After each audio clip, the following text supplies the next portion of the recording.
Last we left off, you defeated the remainder of the druid forces that had been attacking the Wizard of Wines. Once they were defeated, you had the opportunity to come inside for shelter and sit down to talk with Davian Mardikov. After some questioning, he told you that he has the item of power that you seek, but he will not part with it for free, as they use it to ward off Strahd from the Wizard of Wines. He will only trade the holy symbol of Ravenkind for the return of one of the stones that was stolen from him that allows him to be able to produce the wine. One has been taken by the druids of Yesterhill, and another stolen by Baba Lazaga, who resides in the ruins of Berez. Davian offered you a place to stay for the evening, giving you access to a few beds he has available. The night quickly escalated when Asterius suggested that the party should be more open with each other about the events that happened back at the Wachter house, casting Zone of Truth on the room. Ira momentarily leaves, saying he was going to go help Davian, but rejoins the argument shortly after. Panton leaves the conversation and escapes to get some fresh air, and eventually, some of you opt to retreat to your rooms for the evening.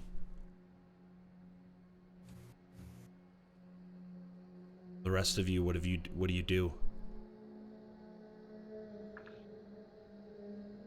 Honora, the last thing that you did before you left was you went to look for Panton. Okay. Just an FYI. Thank you. I think I said this last time, but I mean, Anderson just grabs one of the bottles of wine, pops it open, and just starts like sipping on it. Are you staying in that main In the kitchen? dining kitchen area? Yeah. Okay. Yeah. Honora, can you see the map? Because I don't see your token anywhere on the map. I can see the map, but no, I don't see my token anywhere either. Okay, let me put it on there. Not that it really matters a whole lot. Because it's on top, it's underneath Panton. That's right. That's Because right. Oh, right. I was moving your token around last week. Okay. Mm-hmm. That's right. So I lost Panton's it. outside. Honora went to look for Panton. Or else. I think I came back to the room as well to get some wine. Yeah, Food. you came back, rejoined the argument, kind of defending the whole situation. They got off on a little bit of a tangent, talking about what happened to Panton down at the bottom of in the cells of Ravenloft. But I think it was Asterius that kind of broke everything up or not Asterius, but Anderson, that broke everything up in the end, just saying, like, maybe we should go to our own rooms and get some rest. So, as far as everyone understands, there's still an air of mistrust and... Yeah, it was very much left as a divided room. Like, Okay. everybody kind of frustrated with the situation. Some on Panton's side, it seems. Some on, Asterius' side, wanting to know the truth, just feeling that everybody's holding secrets, and then some remaining quiet, holding secrets of their own. Also confused, like Ira too. the whole. Secrets. Yeah, but we're not. The spotlight's not on me right now. And like I was genuine, or Ira was genuinely confused over the whole.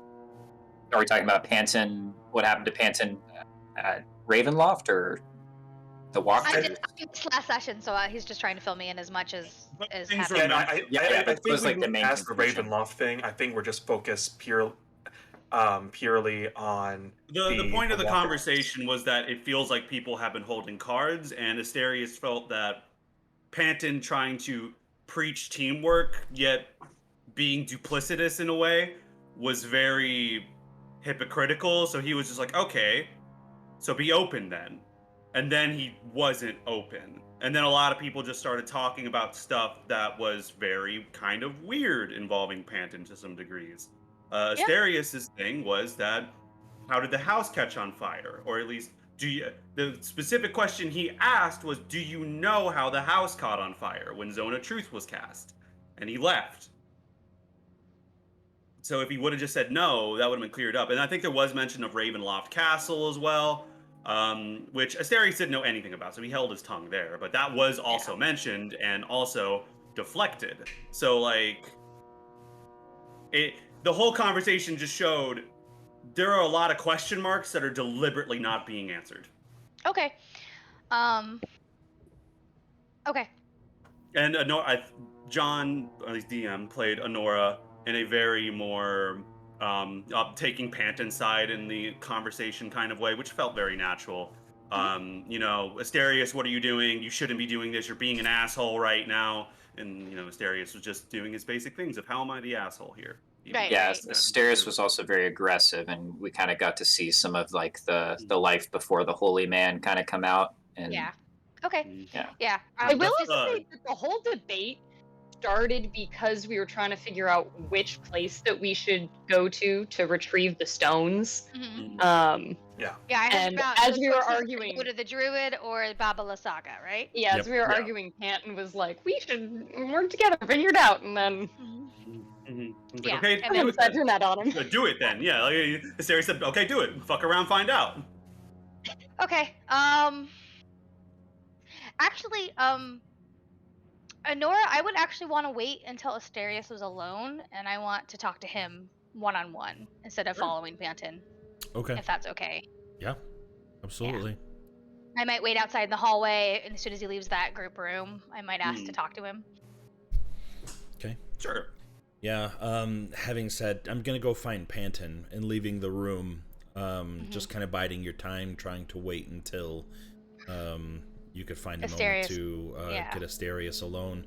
The rest of you, those of you that still remained in the kitchen area, what do you do?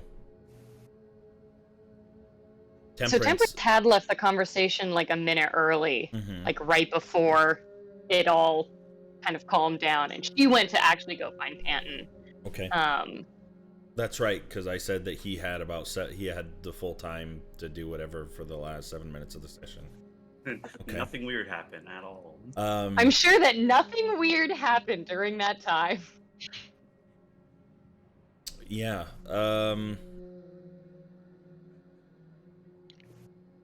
Where would you look? Would you just start that's actually a opening good random question. doors? This is a place that you're unfamiliar with. Yeah.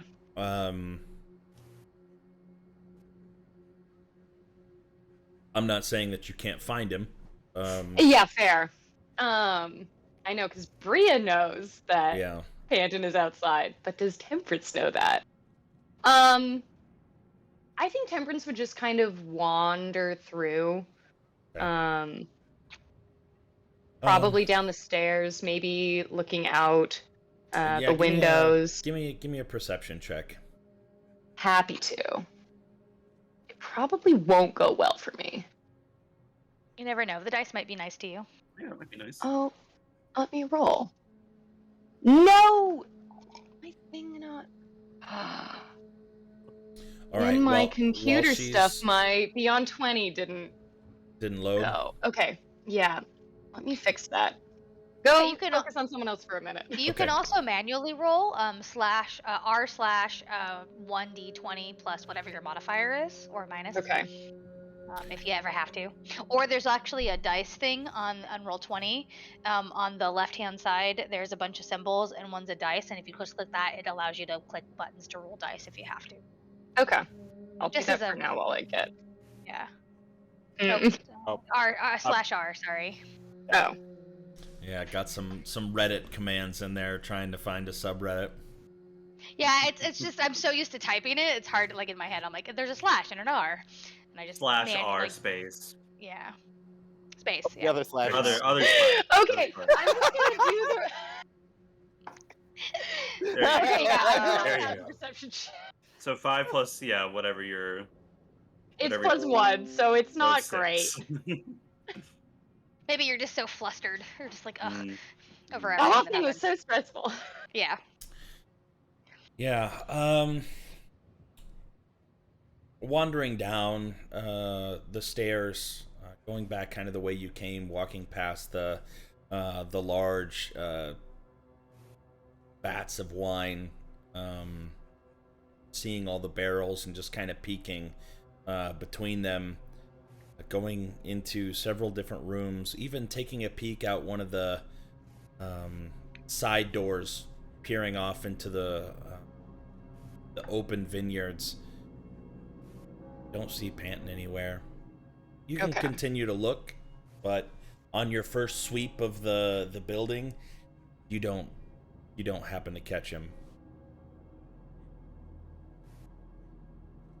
You guys can't hear that, right? I can hear Yeah. it. You I can. totally didn't A hear little it. That's beeping. spooky. It's not beeping. They're playing bagpipe music at Kel's across the street. Oh my goodness. Yes, I can hear Oh, it that's great. very faintly. It sounds like a computer game in the background or something. Yeah, it's every That now is and then the high note fantastic. of the bagpipes is coming through. I saw my mic light up when I wasn't saying anything, and I could hear it just a tad bit in my through my headphones. Anyways, It's not very distracting I at think I all, just though. heard it right there. If I lived in my old place, you'd probably hear it because I lived right next to town square, and they love parading bagpipes through the town when it's St. Patty's Day. alrighty. Ira, Which doesn't even make sense. It's a Asterius, Anderson, what are the three of you doing? I mean, Anderson just kind of on a chair, head and hat down, just contemplating what's going on. Ira. Ira's probably quiet for a bit and then gets kind of plaintive with Asterius, like, look, I remember you telling me about being suspicious about something when you had just fallen in with us over at the manor. I didn't even realize that's what you were talking about, but to bring that up after so much time and to suddenly spring an interrogation invoking magic, I mean, aren't you worried that perhaps you're just confirming your suspicions without any evidence that will confirm what you suspect? You're just taking... I mean, he could have left because he felt uncomfortable, because he doesn't trust you. I mean, a spell like that, it's very uncomfortable for people to be under. I would give you credit if it wasn't for the fact he was just preaching cooperation and teamwork. If he was dedicated to such ideas, then why would he not stay and cooperate? It's not so simple as that. You can be cooperative towards a certain goal and want to keep your own private business. This isn't private business, though. This is something that involves all of us. An act of active sabotage. I mean, as Honora said, like, and what sabotage really? I mean, I'm not an expert on how. What was the friend's name that was there? Sister Ismark. Ismark? Yeah. Mr. Ismark said that he was going to bring the town there to further show what was going on. Credible evidence, hard evidence, everything that proved it. Right. Everything that proved that was going on there, and then went up in smoke, up in flames. Well, not the people that we caught running out the back. And it's not like Panton didn't help us during... That was luck and circumstance. But everything else that was there that could have brought more weight was gone. You can have a shred, you can have testimony, and testimony is good. But the physical evidence and proof that was there, the ritual circles, the demons, the corpses, all of that, gone. Do you believe that wouldn't have more weight than just hearsay and words and testimony? I guess, but I just don't understand why he would do it. For one, I don't understand either, which is why I was asking if he knew how it burned down. I All he mean, had to I thought do the was logical answer the conclusion was question. that uh, our little firecracker witch got a little bit too excited. Not In to a mention stone basement? you were spouting off a lot of fire. Well, then how's Panton going to do it? The most I've seen Panton do is shoot a lot of ice magic. Again, it was to see if he knew. And he did not. He left. All right, he's young as well. Maybe there's something to this, but By all means, if he would like to cooperate in a more pleasant manner, then I'd be happy to cast a spell again for 100% definitive proof. has he not been pleasant otherwise? I feel like you're getting really stuck on this one thing. It's been a multitude of things. I've just been distrusting of him in general. The manner Since is that just one simply, thing, and I think that you're finding reasons to kind of build on that initial distrust. then I why not mean, cut off the head of the snake and just say, I don't know. I physically cannot lie right now. I mean, I'll try talking to him to appease this suspicion of yours, because like this is tearing the group apart more than that. And like in terms of cooperation, I will continue to cooperate as long as we are going towards the goal. I'm simply pointing out that, well, it was hypocritical. and what is your goal exactly? You want to get out of here? You want to? Initially at first, but after seeing what Strahd has done, I would like to see him as nothing more than ashes beneath my boot. Is that a satisfactory answer? Sure. I just have to laugh again as us thinking of us hesitating going against Baba Saga. I guess it's true. You said that we know more about Strahd than we do about her, but Exactly. Information is what wins wars, Ira. you We have know to a tell whole me lot that. more about Strahd than we do about this Baba Lazaga. And if we were to fight this Baba Lazaga, I would advocate on the side of taking time to research who they are, what are they acceptable to, and what forms can we manipulate that to an advantage. But that takes time, and we don't have a lot of time as of right now. We have a ward currently with only about 6 days left, if I remember right. Out of character, I hope I remember right. It was about 6 days left on. Yeah. Yeah. Yep. 6 days left before we have to go back and pick her up, and it's the same game of trying to find a place for her to stay while we handle business. Not saying that isn't the right thing to do to make sure she's under protection, but simply risk analysis. Right. I'm not going to act and say as if I wasn't brash, but to be truthful, I don't care for the games of subtlety and tact. I get to the point and I cut through the bullshit. You can call I it don't an know. You interrogation. seem talking about Baba Saga and researching. Doesn't that require subtlety and tact? Speaking to a witch. It's a different matter entirely. Handling people is different. I don't want to play a game of smoke and mirrors when one thing can settle it all. That being Zone of Truth. And I know for a fact that he was under the influence of that spell. And I know for a fact that instead of choose to say, I don't know, or I couldn't tell you, or anything that would confirm they truthfully have no idea, they left. They walked away. What if he did? What if he did sabotage it? Why? That'd just be my next question. Why? Why lie about it? I don't care. I don't seek to enact a punishment in this regard, because as you said, it proved to be fine anyways, but it was still an act of sabotage. The curiosity is still there. Why?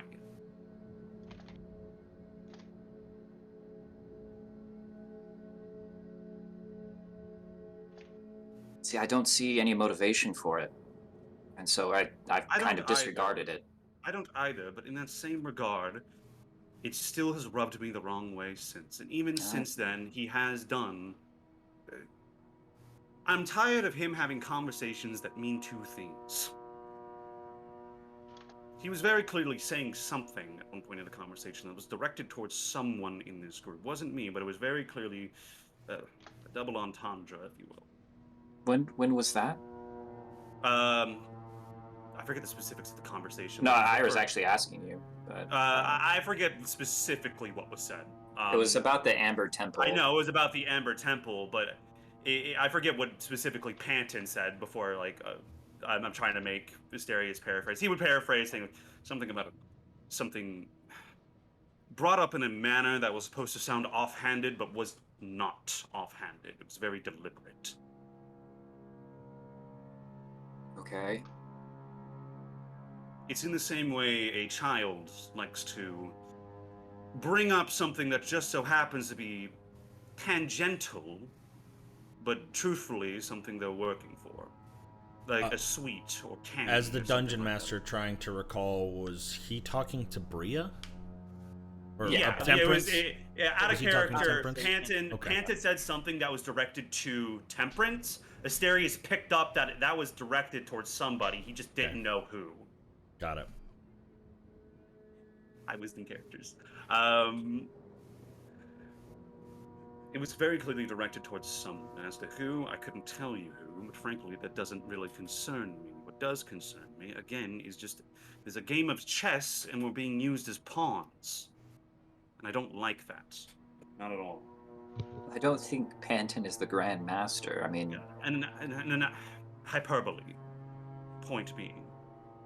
You guys eventually hear a knock at the door coming from the right side of the room behind Anderson, and the face of Davian, now derobed and kind of in like night clothes, pokes his head out.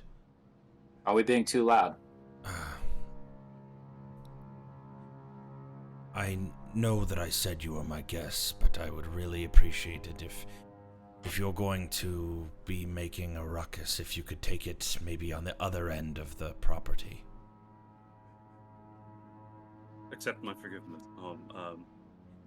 Accept Sure, my it's apologies. an unfortunate layout.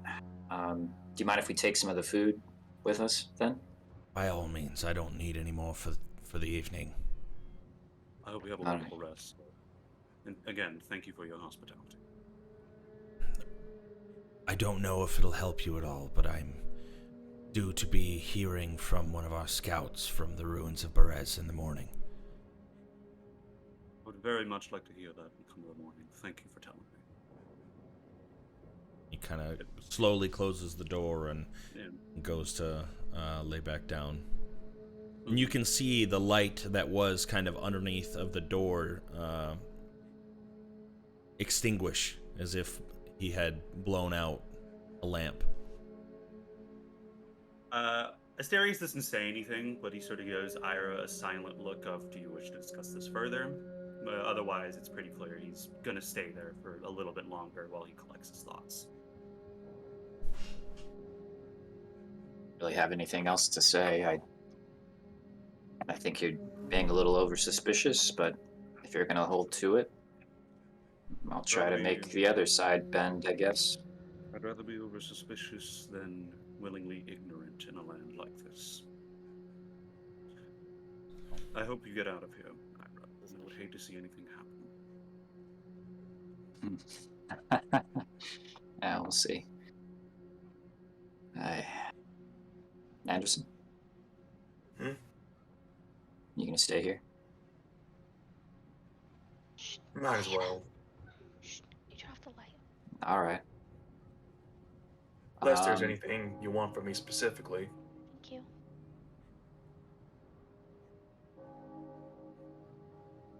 Just no, it's fine. If you're all right, I'll just I just need it. eat somewhere else then. Over. Okay. I'll grab some of the food, some bread and cheese, perhaps. Yep. And maybe the artichoke as well. and Okay. I don't know what's there. And I'll leave the room, and I suspect, is Honora still out in the hallway then? You won't know Yeah, that. I'm just leaning against the wall, patiently waiting, you know. Yeah, if you leave, you as you exit the door, you kind of see her just kind of resting up against the wall. You shut the door. You. Well, I tried talking to him, but Thank you. he's pretty stuck on it. I would say at this distance, given that Davian was able to hear you from the other room, standing just Well, on the other end I'll of the kneel door. down and speak in a very quiet voice. You know how passively perceptive your cleric is. Be careful about speaking so close to the door, otherwise he will hear you. Wait, what was Honora able to hear like that conversation that just happened? Yes. Probably, yeah. Okay. I'm gonna put my arm on his shoulder when he scratches down and be like, "Thank you. You've been a great friend."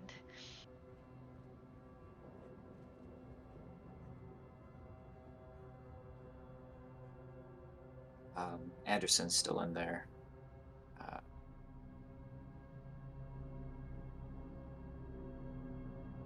Good luck. Where's Panton? He ran out in a huff, and I just thought it might be best to give him space. Okay. I'm gonna go. And Temperance, did you see her at all? She went that way. Okay. I Yeah, guess I'll situate myself in a room and think about. Well, let me know if you need me. Thank I'll you. be in one of the rooms. All right. I appreciate it. Thank you, Ira. Ira, walking further down the hall, just kind of opening up the next couple doors, you see there's only 2 other bedrooms, both with 2 basically single beds apiece. So only 4 beds total. Very small rooms, but you can pick a bed if you'd like. So there's these 2 bedrooms, and then I see this room. What's this room? Give me a second. Let me open up my... Looks like some sort of craft or office or something. Like a mill, Workshop. it almost looks like. Yeah. Yeah. I'll tell you. Like a press or like a printing press. I wouldn't say printing press, but Is there yeah. like a little knight in there? As you kind of open up that door, you see a small desk and a chair and a tall wooden cabinet kind of standing in the right side of the room closest to you, and a strange contraption in the back that takes up almost the entire of the northern end of the room. As you step in a little bit further, you do see that it is actually a printing press. Nice. As you kind of walk in a little further, you see strewn across the desk some failed attempts at labels for the Red Dragon Crush and Purple Grape Mash. Alterations, maybe the print color didn't come out correctly, but this is a small printing press room. I'll take a sample of one of the labels of the Red Dragon Crush. Okay.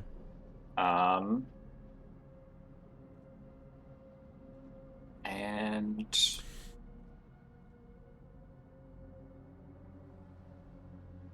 I think I want people to get to what they're gonna do, so you can probably go away from me for now, but I think I might want to go investigate where he got that artifact from at some point.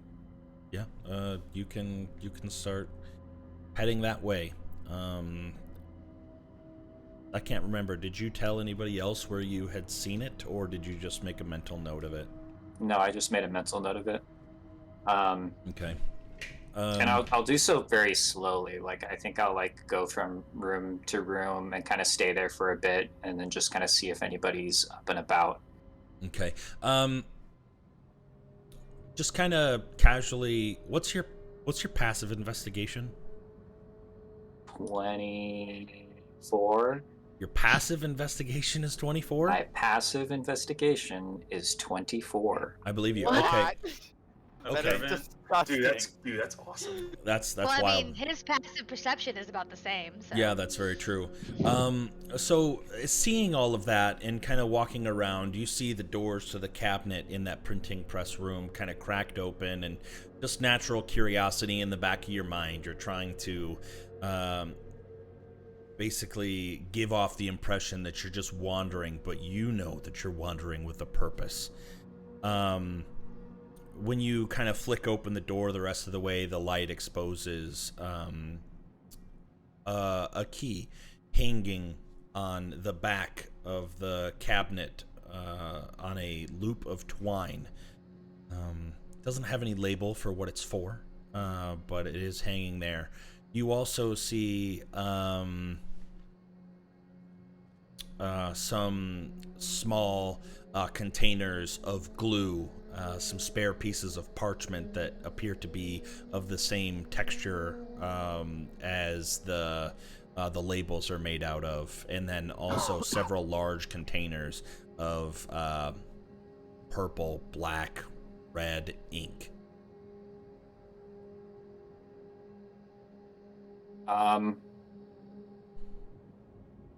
I'll grab the key, and an idea will occur to me. Did we see any other wine, like, on the way into the place, like coming in from the thorn blights and everything, or is the best place to find it probably back in the room with Asterius and Anderson? Like, just like a bottle of wine. Like a bottle of wine? Mm-hmm. To find bottles, probably not. You know where there's large,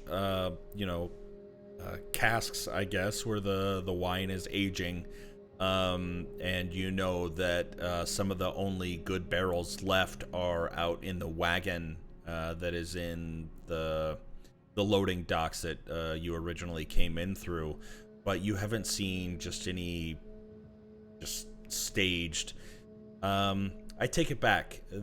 Along with those casks, there would have also been a few boxes with bottles of wine in that wagon as well that you would have seen wandering. I'm gonna seek those out and grab a bottle. Okay. And yeah, you can. I need to turn a light on real quick. You're all right. All right. Back. Yeah. Sounds good. Anderson and Asterius. Is there anything that you two do in that room while you're alone? Just sweaty guy things. But no, after about 10 minutes or so, unless Anderson says anything, Asterius was going to get up and leave. Okay. Yeah, I mean, Anderson's just there in just contemplation. He doesn't say anything. Yeah.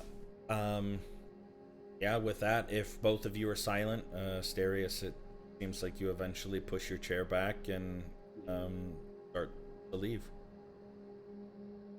Yeah, so I imagine I step out into the hall and I see Honora there. And then just sort of a mutual look. Yeah. Hey, would you join me for a walk outside, please? Sure. Okay. As we walk to go outside, I'm not going to say a word. Yeah, your paths cross. You, as you're walking down the stairs towards the vats, kind of making your way all the way around to head back out the front veranda.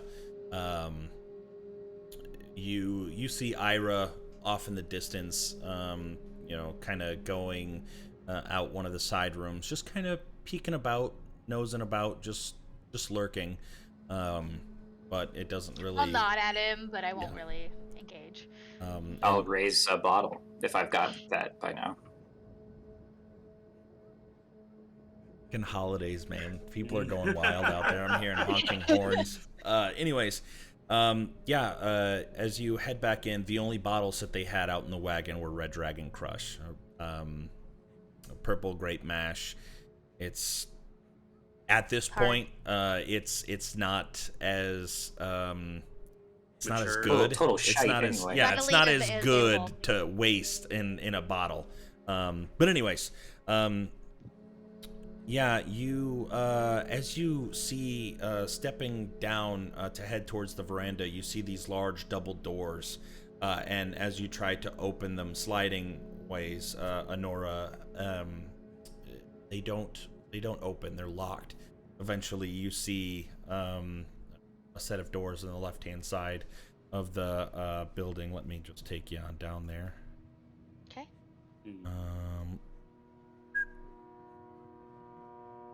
And Yeah, I feel like once they finally step outside, Asterius at least does the closest thing Asterius 2 can cracking a joke, being, "See, it's my time to go behind the shed, is it?" Wait, do you need a moment of privacy? No, I was making the joke of being put down like a dog. Oh no, absolutely not. Oh, is that what you think of us? No, I didn't peg you as the kind of person. Your for it. mistake. So earnest. I didn't peg you as the kind of person to do that, but the possibility's there. yeah, walking People through are those all- two sets of doors, you just kind of taking in the surroundings, notice that this is just a small storage rooms, and you see several pairs of stained wooden sandals. Both of the doors were already kind of open, but as you step out, you're basically face to face with the outhouse of the establishment. But surprisingly enough, it doesn't smell like shit at the outhouse. Looking around, you can see that there are several strong herbs that are kind of growing around the side of it that kind of mask the scent. But anyways, back to you. Before Honora says anything after this, I imagine there's like a little bit of like a light pause, laugh, and Asterius will eventually pipe up. I want to take a moment to say that I hold no ill will towards you whatsoever. You have many admirable features and qualities fine for any soldier or adventurer, or really anyone in danger. Thank you. But I want to point out that I don't apologize for my suspicion, especially in a place like this. And I understand it. I do. I understand it. I'm not a religious person, so I can't necessarily I empathize with your choices in life and how you ended up here in Barovia. But if I were, is there a possibility that you might think that you were put in our path for a reason?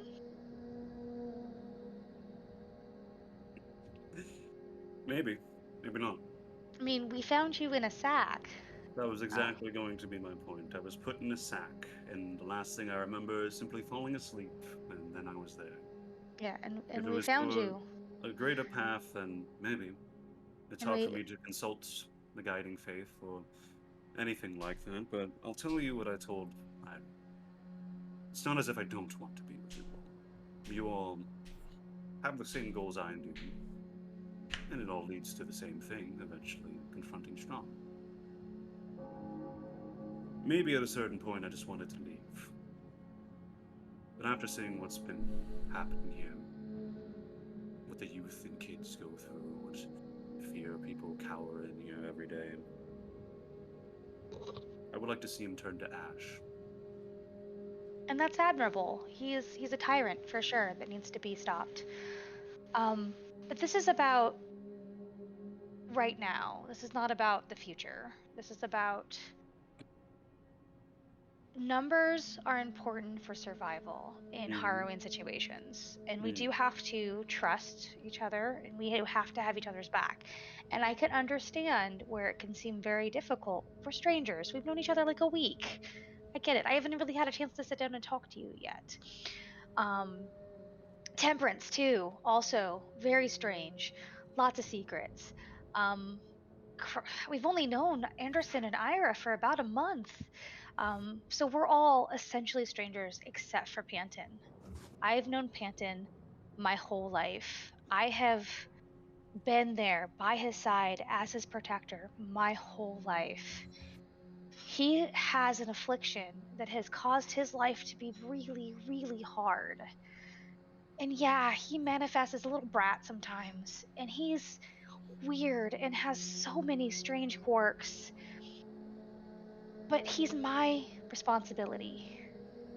And I'm just asking if you could just, for whatever regard you hold for me, let him be my responsibility.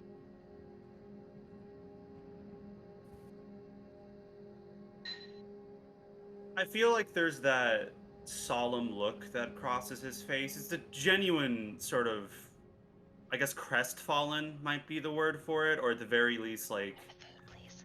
um, melancholic Bring your look. mom It, a minute. it, it sort of invokes the image of like a detective speaking to like the loved one of a criminal or something like that, or at least a sense of like it couldn't be them. Absolutely not. Or like that sense of like, Last I see where you're coming from. I really I'm do. not asking you to trust him. I'm asking you to trust me. I know you're not. And I do trust you for what it's worth. You've been nothing but honest. I've mentioned what I've done before, at least before I was a man of the cloth, before I was a man of the clergy, before I was an inquisitor. And I'm not going to act like I was always a perfect person, or even if I am a perfect person. I'm a bitter old man who has a bum leg and a blind eye. That's just how it is. That's why I think it pays off to be a little bit more skeptical about a lot of things in life. I don't plan on making a scene moving forward. My point has been made. Whether or not people agree with it, that's for them to decide. But the facts lay in the sand. Well, I just want to let you know that everyone is here of their own free will in our party, in our group. Not in Barovia, obviously, but everyone is banded together of our own free will. Nobody is forcing anybody to stay and hang out. And if that is a line that if you cannot work with Panton as is, that might be something we have to visit. Either I that can Panton work and with I leave, Panton. or that you leave. But we I can have to put this aside. This is not going to accomplish anything. I can tell you now, given the choice, I would leave. Two is a greater loss than one, and I understand that. But the point I'm trying to make is that I'm Now, fine working with Panton. I'm fine working with him until the moment he becomes a danger. I'm not saying that's right now. I'm not saying I think he's some duplicitous spy. I'm just saying there's a reasonable line of doubt. And for someone who is preaching cooperation and ensuring everyone gets out safely, why not quelch that line? I'm not going to act as if it wasn't aggressive. no, I heard you say that to Ira, and it's a little bit backfiring because you're making us suspicious of you. Ask me anything. You can tell us anything. Are you It's and guys walking around while you're doing this, or are yeah. you just kind of hanging out by the outhouse? I hope that we're walking. I hope that we're walking. It's Yeah. it's the hangout house. Yeah. Yeah. I think. It's just a real like calm stroll in the night air. Like it's Mm, not we're not mm. in a hurry to go anywhere. We're not looking for anybody. It's just Okay. walking slowly. Of course, very close to the house because obviously it's not Yeah. safe to go too far. Yeah, which Um, I Asterius would have made it a point for multiple reasons. Like, I will Yeah. say, as you're kind of strolling around the house, Anton, I know you kind of went out there to get away, and you were kicking some tree blights and just kind of overall being angsty while you were talking and facing your inner demons. Um, would would you have just would you have been stealthy at all, or would you have just been out and about? Well, first of all, I guess that would depend on if Temperance finds me before anybody else. She didn't. No, she rolled a 5. Yeah, no. Yeah. Honestly, then I'd probably just wander further and further away from the house, probably kicking between the vineyards, and Okay. just poking around and Okay. talking All right. to myself quietly. That's all I needed to know. Okay. With that being said, you guys continue walking around. So Then Yeah, if you heard what serious- I, if you heard what, we gave you the benefit of the doubt. We asked no questions. We helped and supported you right in the beginning before we knew who you were. It's going to take some time to know who Panton is. And I'm not asking you to trust him. I'm not asking you to put that aside. I'm asking you to not stir the pot anymore. I don't plan to, but the point Okay. was made. I mean, that's as long I will believe you that this will be the last time this is brought up until it is something Until that it's a problem. And in that point, I'll do more respectfully. But as of right now, because Panton has done nothing to harm you. no, he hasn't. I'm not saying he has. I'm just saying there's been a game that's been played here that not everyone has been informed about. At least from Not what I can everyone tell. needs to be informed about it. There are things about my past, there are things about your past that are nobody's business. I'm not saying I want to pry into every single detail of who Panton is. I'm going to be honest, I could care less. If he's someone who is shown to be a help me, then I will help him. I don't And care about what walk of life he comes from. Temperance, for example, I have no qualms cooperating her whatsoever. She is not a danger. She is not a threat to people. she put a fireball in her face. But I don't expect her to fireball innocent people, is what I'm trying to say. And I'm not saying I expect Panton to do that either. I'm just saying there is a line of doubt that I would like to have quelched. And that hasn't been. It was avoided. And I understand it was because it was aggressive, but it was pretty clear what magic was being casted. And all it took was one answer. I'm sorry, but you're being really unreasonable. You are targeting a young boy who's had a hard life, and you're not suspicious of Anderson, who turns into a werewolf. You're not suspicious I of am. Temperance, who Absolutely, I fireballed am. our face. I mean, there are things that you could be like. If you're going to be suspicious of the group, it's the whole group. We're all strangers. You I think it'd have be to put that foolish not to be aside. suspicious of everyone. Well, then yes, you be suspicious of everyone, but that means that we can trust you less too. If that helps you sleep at night, It doesn't, and I really would hate to have to kill you one day. then I would like for you all then to understand why I'm expressing doubt. All I see is that you're picking on a young boy who's been picked on his whole life. And I He hope was- with age you can understand the rationale behind skepticism. If it was universal, if it was against all of us, I would understand it. But as far as I can see, it's very targeted. It's very prejudiced. If that's what you choose to see. But the point I'm trying to make is that I'm not going to stir the pot, as you were saying, anymore. My part has been said. All right. Well, you have a good night. And she'll turn around and walk back in the house. I would hate for anything to happen to you. I hope you get out alive. No response. Just keeps walking. Didn't expect a response. He just stays there. You say you stay right there? For a little while, yeah. Okay.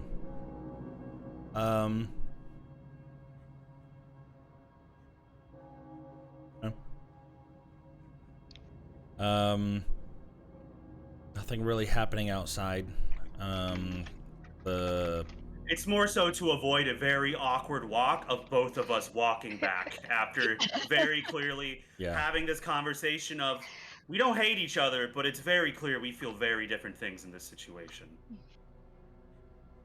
Honora, where do you go? Do you just go to your room or what? It's been a very emotional roller coaster of an evening.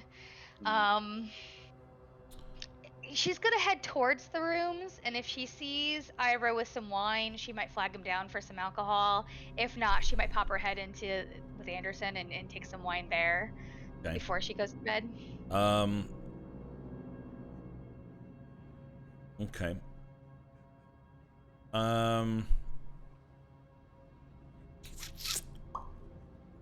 I'm gonna say on the path that you're wanting to take to get back to the room, you probably will not see Ira. And kind of while that was all happening, as Ira and Temperance continue to move their tokens around the map, Temperance, during your walk trying to find Anton, kind of opening doors casually here and there, you step your way into where did it go? Opening it up, you see kind of a dirty window at the back of the area, just kind of barely dimly lit room. Wine bottles are kind of hanging from these pegs in the walls. Looking around, you see a work table bench filled with all sorts of tools. Looking and seeing a large hearth in the corner, you can deduce that this is where the wine bottles are made. This is a glassblower's workshop. And another thing that immediately catches your eye is a dark stairwell headed down even further with no lights down below.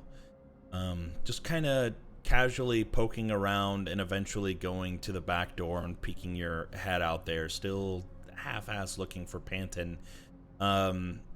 You eventually hear the door creak open again as Ira steps into the room.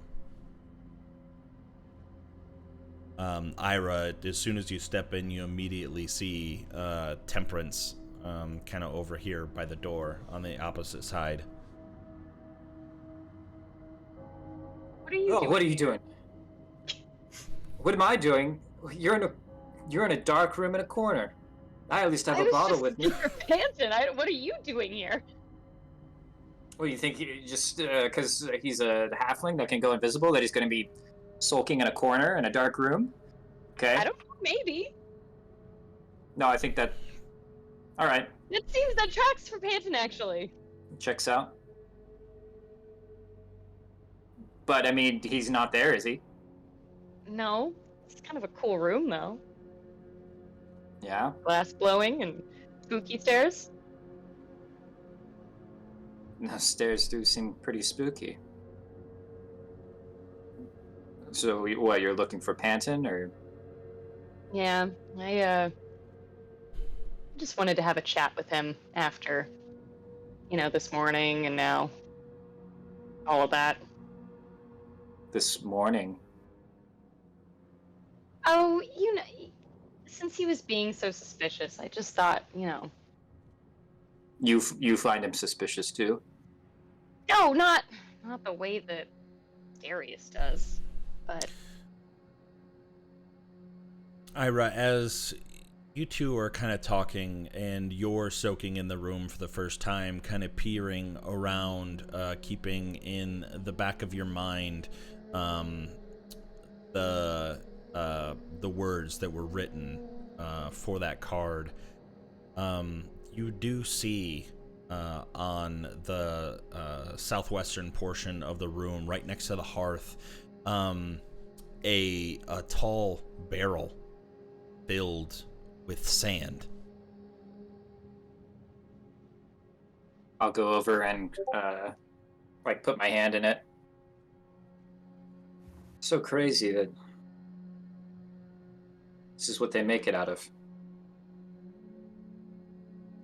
Sorry, maybe I've had a little bit to drink. Are you just putting your hand in sand?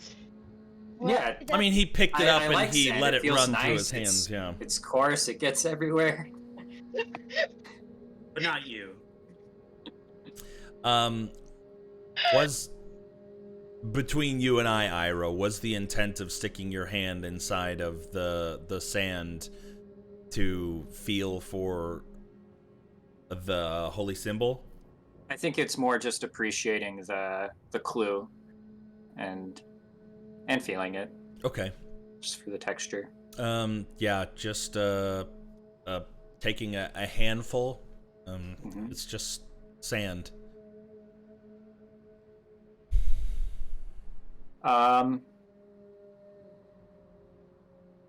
Wait, you said he was suspicious because, well, you know, people think you're suspicious. Don't worry, I am fully aware. Can I tell you something? Since you've kept my secret so far. I think he got into my head the way that you did, but not the way that you did, and I don't know, it just I don't like the way that he brought it up, and Brought what up? I had a dream about a place, and I don't know. I'm sorry. What is your hand still in that sand? No. No hands in the sand. How about ants in the What? pants? What do you mean? You felt him in your head? I mean, I wouldn't put it past him. He's a far more competent wizard than I am. I or mean, not really a that's the wizard. thing, is I didn't feel him. He just tried to bring it up all sneaky later, and I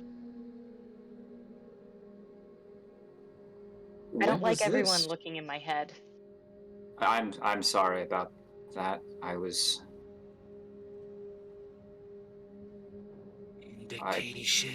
Vindication. I couldn't help but. I mean, we're practically strangers, and part of the way that I stay alive is doing things like that. Part of the way I stay alive is by keeping everything tightly locked away here. So Right. Well, I'm not mad at you anymore, by the way. You've not brought anything up since there's been a lot of suspicion conversations, so just wanted to say that. I don't know fully what happened, but it seemed that. I mean, I lived in a city. When I was young, I used to go to things like that, and they were entertaining, even because it wasn't happening to me or anybody that I knew. But I got older.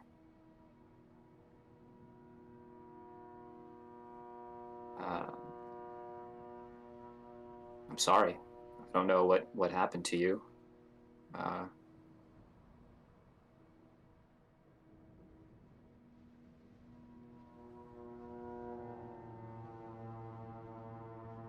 you? You've been on your own a long time. Yes, yeah.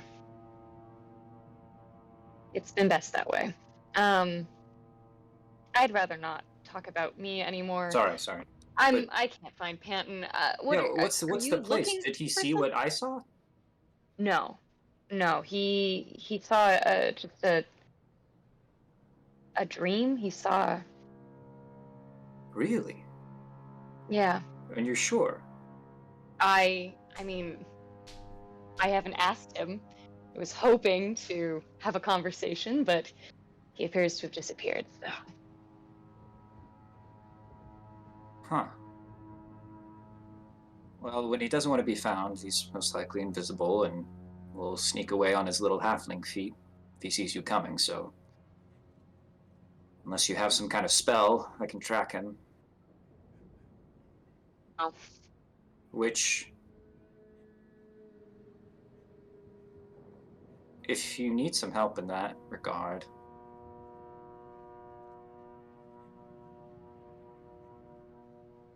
No, I think it's Yes. good that he has some space right now. Yeah. Nothing. No, I'm just wandering, admiring the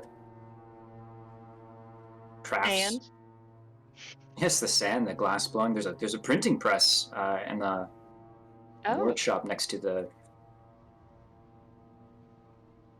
bedrooms. It was a nice distraction. Don't know if we're gonna make it out alive, so I like busying my mind with some of the more mundane things. This place kind of reminds me of that. Just making wine. That's your life.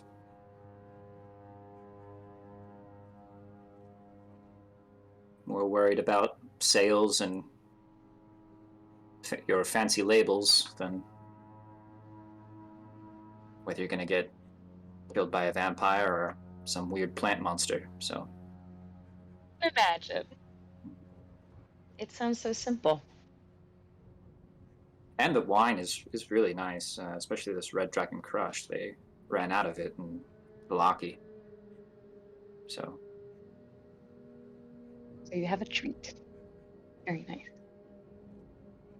Yes. And there's food. I think you missed that. Did you? Davian's, oh, did you? I think you left before. Did he you bring brought it food. in right before or right after the argument?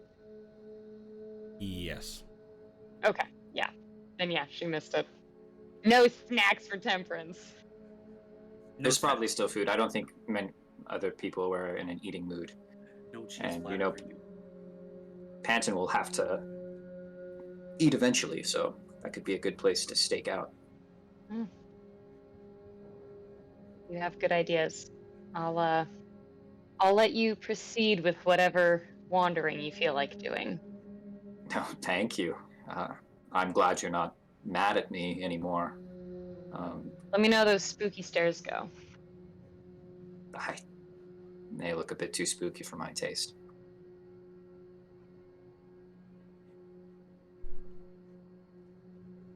Ira, with Temperance now leaving the room, you do. I don't know if I even have a way to make light. Oh boy.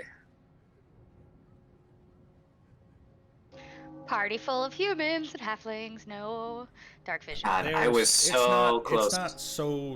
It's not so dark that you can't see around, but everything is absolutely just kind of shadows and just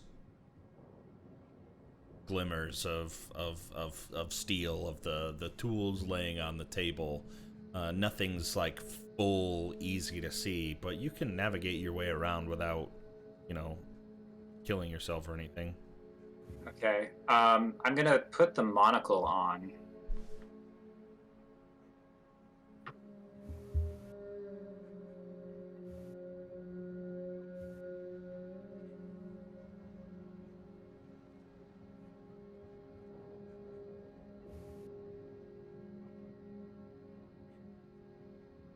Is there more to that?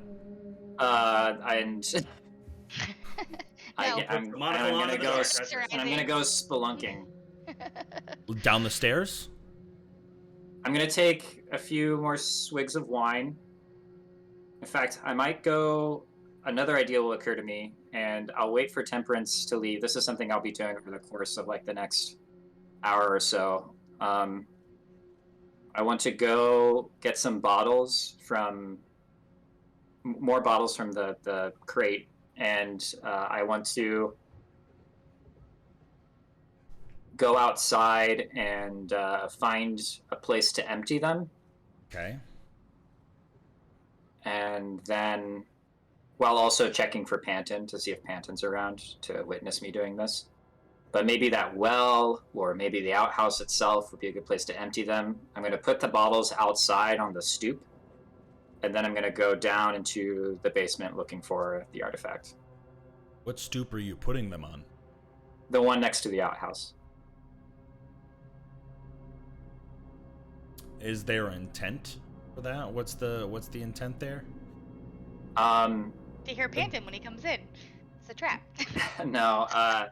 Basically, if I get caught or if something goes wrong, I'm going to pretend to be drunk Okay. and All have right. kind of wandered off. And No, you're fine. You're fine. I wanted to know. No, yeah, I know. Okay. Yeah. Yeah, you're able to do so. Kind of looking around for Panton. You don't see him. I'm also just calling out because I don't want him to see me putting bottles, just emptying bottles out in the. You're calling outhouse. out, like as in saying Panton? Yeah. Okay. Panton, give me a perception check.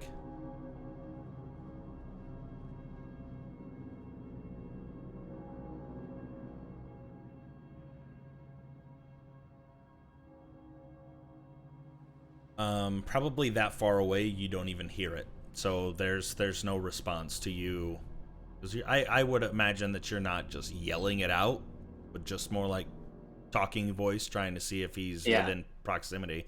No, Yep. he's not near you at all. You feel pretty. Asterius left. I imagine he's back inside somewhere and not just standing there right at the outhouse. Right. Yeah, okay, you're able to do so. And then you head downstairs. You put your monocle on. When do you put your monocle on? As I descend the stairs. Well, actually, at the top of in the room, I'll look at the barrel with the sand in it, look around the room, Okay. see if there's anything magical in there. Inside the barrel, there is a small aura, but it's about halfway down. Oh my god. Ira will just kind of double take at it. It's like, they wouldn't.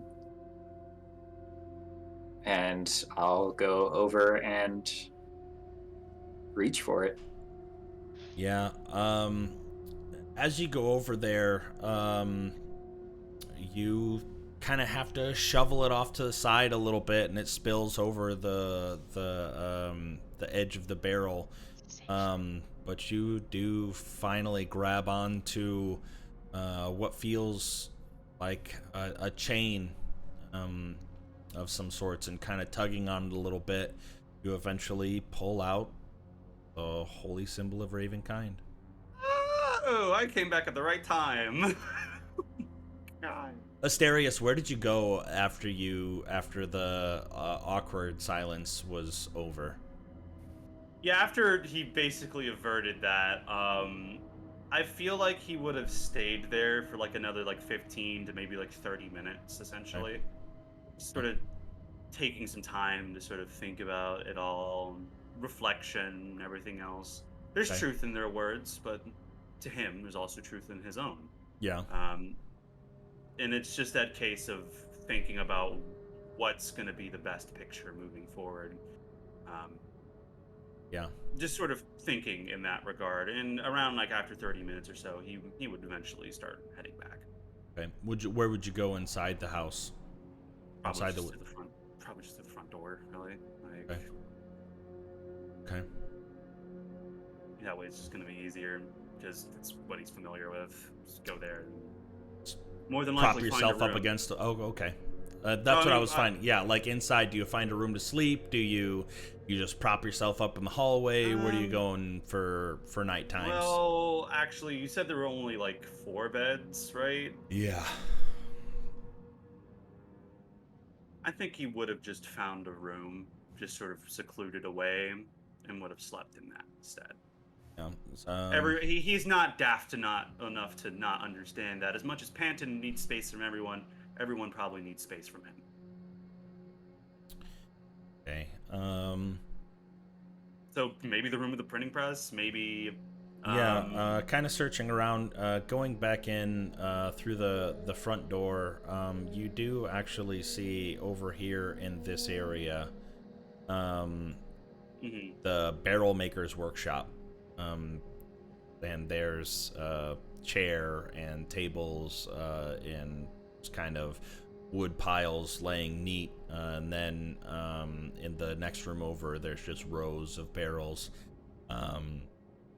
You could absolutely kind of clear off the table and just kind of, I don't know, slouch over and put your head down. I think the barrel making room definitely just maybe like push on, like he's not trying to disrupt all of the stuff there, just then just sort of move it off to the side, like probably just move a chair off to the side of the wall. And he's not really a stranger to sleeping in a chair, really, if that's been shown throughout this campaign. Does anybody else have to use the bathroom? I know some of you have already gone. I've reached my capacity. I'll take it. All right, quick one. BRB. Oh man. I really love the pant love that some of y'all are giving me. I'm just letting you all know. What'd you say, DJ Sari? I didn't mean it. I'm really loving the pant and love that some of y'all are giving me. It's nice. I mean, consequences of his own actions is the best way to put it. Tough love. Well, there's also people really defending him, so I don't. There's also people really defending him. Yeah. Absolutely, I'm not trying to say there's not. Like that whole conversation between Asterius and Nora is sort of the culmination of like, there's clear suspicion and there's clear there's truth in both sides, but that's the problem. Is the waters are murky at the current moment. I feel like the truth on both sides, the zone of truth, was like aggressive. I'm not gonna say it's not. Hey, buddy, tell me the truth with like the gun to the head, danger, to the knife though. to the I think that's the important he's thing in to danger from his distinct. brain. Yeah, like we don't know that. Oh, I know. We don't know he's in danger of his own brain. I'm not gonna say it wasn't aggressive, but I think it was pretty clear as well. He wasn't going to kill Panton. He was probably very scary in that moment. I'm acting like he's not. But again, faults on both sides are pretty clear. I'm curious about how Ira feels. Up with a wall. I have no idea. I am curious about how Ira feels because Asterius was like, there was a conversation that happened and the whole picture wasn't said. And what was just said? Oh, you know, he just kind of. Ira's wait a minute. little preoccupied and a little exhausted. Yeah. I'm not trying to say he's not currently busy doing his own thing because he's off fucking doing the heist of the ages. I'll be right back. Of course. I'm just very curious to hear his thoughts. So. It's that moment of just little bits of vindication like that of just like, oh, damn. The cogs in your head start spinning. Yeah, and it's just like, it's a matter of, oh, he's not painting pictures out of nothing. He just found the thread a little bit earlier. Don't be suspicious. Don't be suspicious. That's the song that Panton's gonna be singing from now on. Did you steal that from Penna? Is that where I'm picking it up? Don't be suspicious. Don't be suspicious. Yeah, she likes doing that in my campaigns. She does it in another campaign with a paladin. If she said it once or twice, I didn't pick up on it. Did. But she did. It's definitely something that I'm doing now. I'm gonna grab a drink real quick before inevitably I get stabbed in the back. So be right back. I know. I'm just joking about it. And again, of course, if it's too much, again, if it's ever too much with my character, level with me. I will happily change it, retcon what's needed. You are totally fine. Don't worry. You know me. No, always the extra stuff to make sure it's okay. But I'll be right back. Funny story. So I have a backlog of Curse of Strahd sessions that needed uploaded. Going all the way back to like the 35th session. I haven't, so I'm like 6 sessions behind of uploading, and mid-session. Charlie's really sad, actually. Who is? Charlie, guy who watches our command. It might be Charlie that messaged on my YouTube channel that said, "Hey, I've been following your Curse of Strahd campaign. Really sorry, but there might have been an upload." I uploaded one of the Rime of the Frost Maiden videos that I had recorded instead, like, because the files are just saved by date. Uh-huh. And I must have clicked the wrong one when uploading, because I uploaded a Rime of the Frost Maiden to the Curse of Strahd title.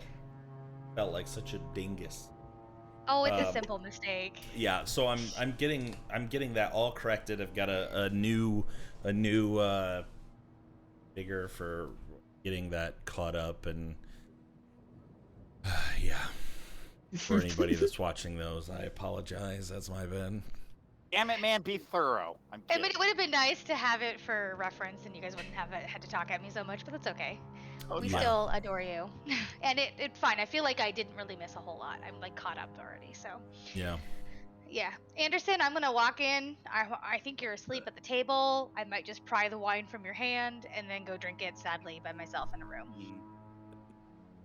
If you're asleep. I mean, no, he's probably not asleep, but like if you asked him, I'm sure there's like another bottle out there. He just kind of pushes it towards you. Yeah, he'd be like, are you finna finish all that? I need some. Oh, what So a day. he looks at the bottle he's holding, looks at the like unopened bottle, and just slides it. Actually, I might take this opportunity to go, what is your take on all of this drama and bullshit? You've been awfully quiet. I don't know. I don't know what to think. I'm being honest. Just way I reckon.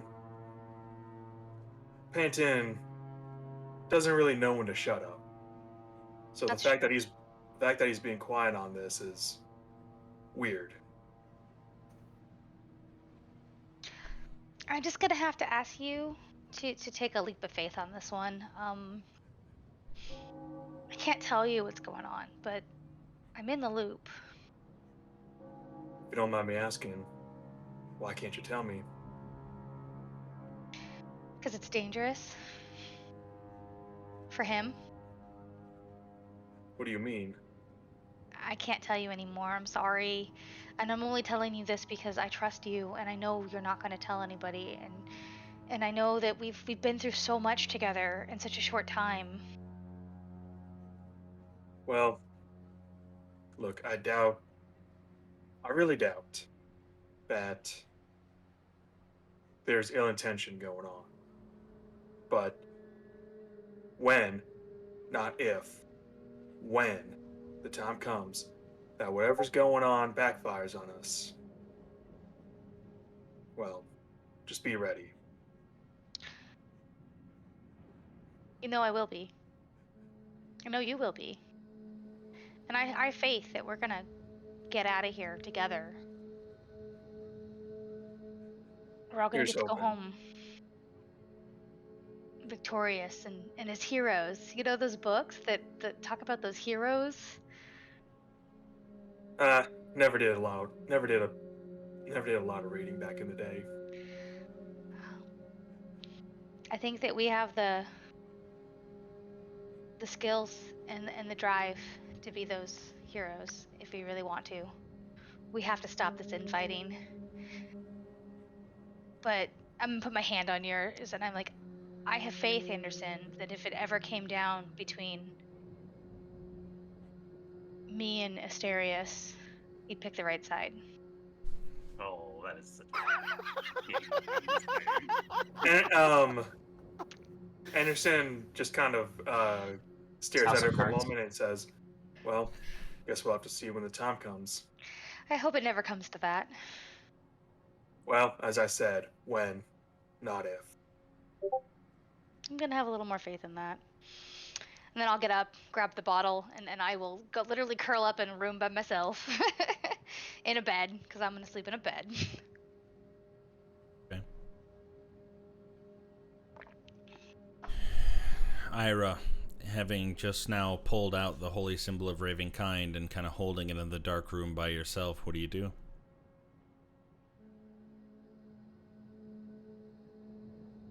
I just kind of notice how I feel kind of pleased with myself at having found it. And then also, what do I do now? And part of me is like, well, we just take it and we just go. And it's like, you're with a bunch of people that probably won't stand for that. And are you really the type of person who would do that? And thinking about my interactions with the Mordakovs,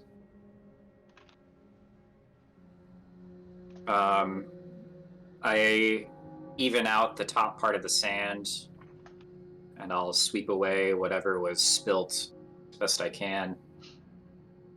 And I think I'll go upstairs to the workshop room. The printing press?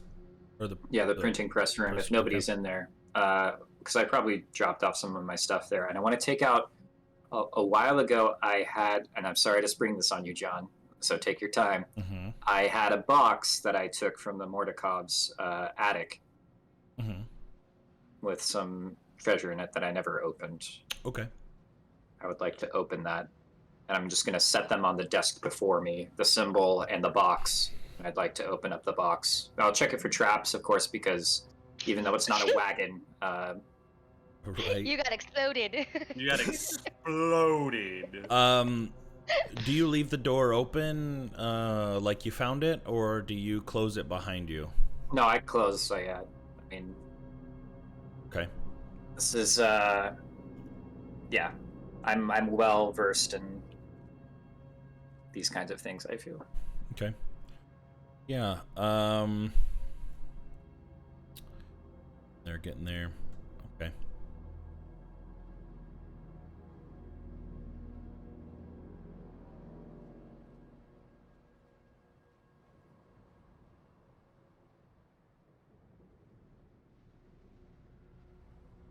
Okay. Setting down Holy Symbol of Ravenkind, just kind of laying on the desk and just looking at it a little bit and pulling out the box. Give me an investigation check.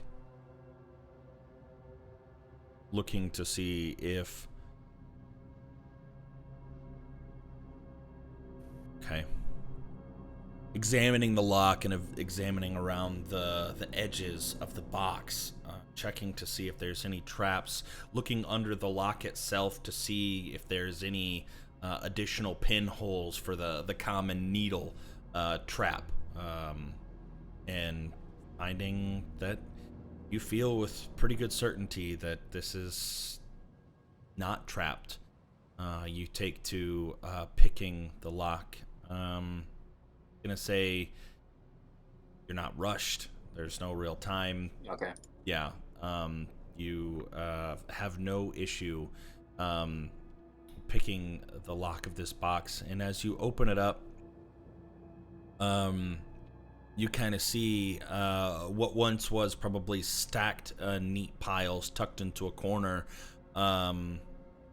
There's about 140 electrum pieces, 70 platinum pieces, and they're now strewn about after having carried it the way that you did in your bag over 2 elixirs of health, 3 potions of healing, and you notice a gray satchel, a gray bag that is kind of just crumpled up. As you're looking at it, it just looks like an ordinary bag. It's gray, rust-colored cloth. It appears It look like with the empty. monocle. It is absolutely a magic item. Can I tell what kind of magic? Conjuration. And it's empty. Mm-hmm. It appears empty. Do you reach your hand inside? By appearing empty, I mean this thing is just like scrunched up. Do you reach your hand inside? No.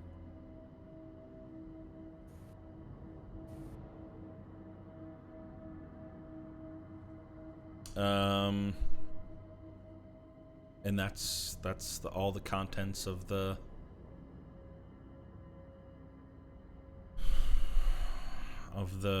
bag, or the box, I mean.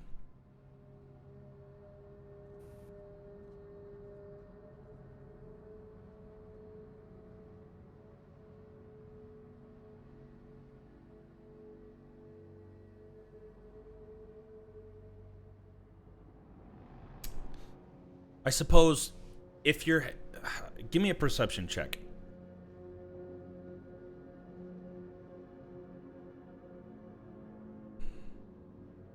Okay. Yeah. As you pick it up and you see this scrunched bag, you just kind of place it off to the side. Even though you see that it's magic, you just kind of set it off to the side and continue looking at everything else.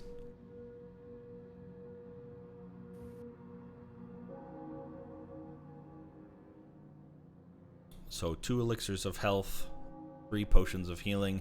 And I'm just going to say that you know this because they're labeled for simplicity.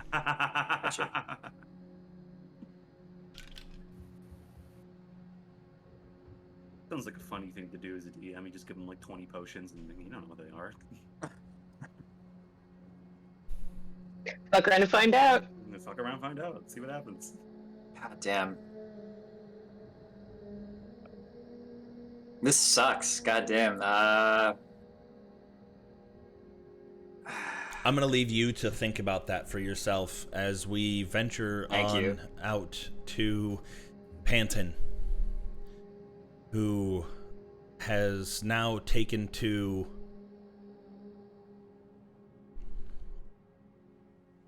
wandering further away from the vineyard. Sorry, can I close the door and like lock it with something or lock it?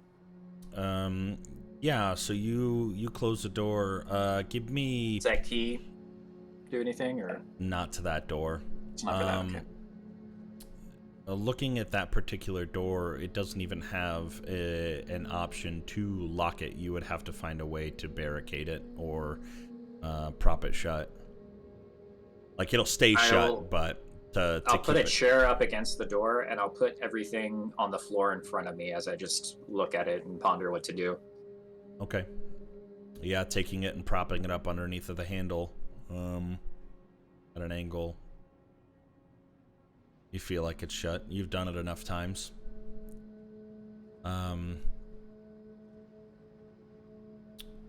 Continuing to have the conversation that you were having, Panton, I think the last thing that you had heard was, do you want me to come between the two of you?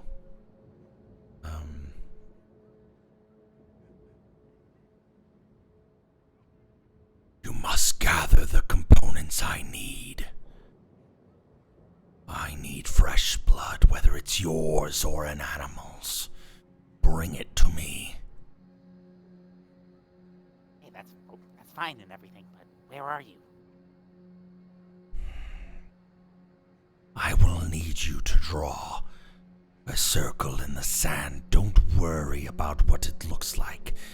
I will take your body and draw it myself, but I need the blood.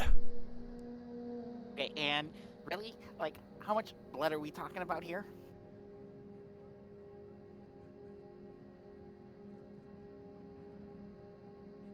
A few ounces. Ooh, I don't have a lot of ounces. I'll look around the area. Are there any animals? Give me a survival check. Oh, Jesus Christ. I'm great at these. Yeah,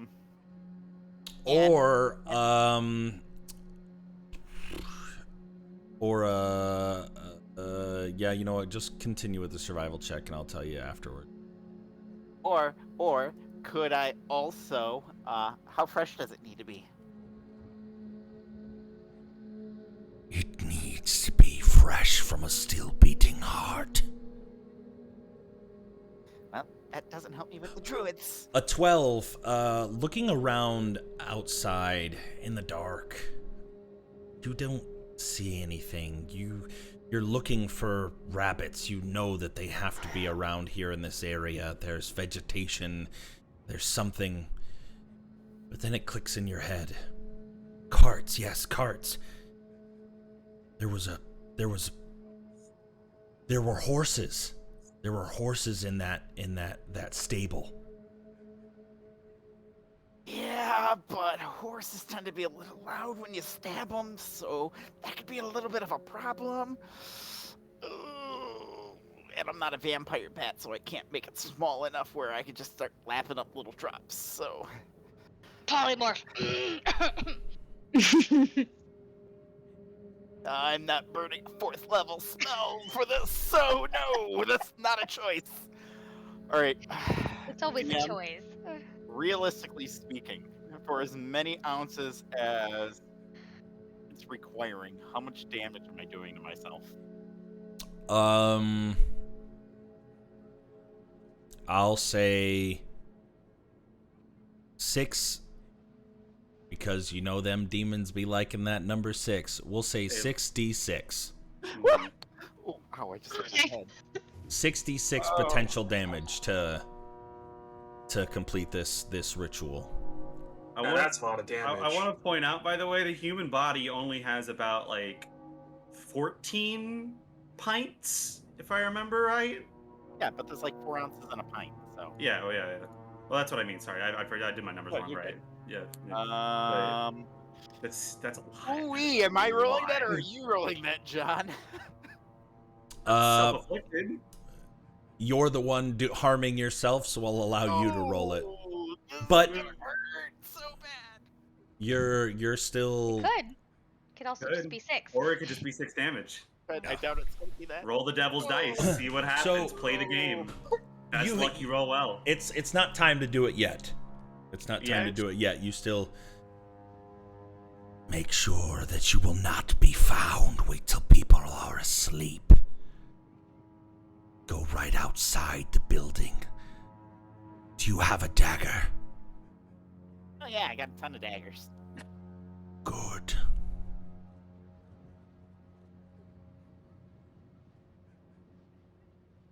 And you are basically waiting for people to go to sleep at this point. Going back to Temperance and Anderson. Eventually, Temperance, you make your way into the room and you see Anderson with his head down. Anderson, you do hear the door open again, unsure of who it is unless you look up. Temperance, you do see a little bit of food left, some bread and some cheese. Not much, but some. Yeah, I think Temperance is gonna just assume that Anderson is asleep and kind of pick at whatever food is left. Unless he moves his head, in which case... I mean, he kind of like lifts up his hat a bit, just notices that's not an enemy, and just kind of puts it back down.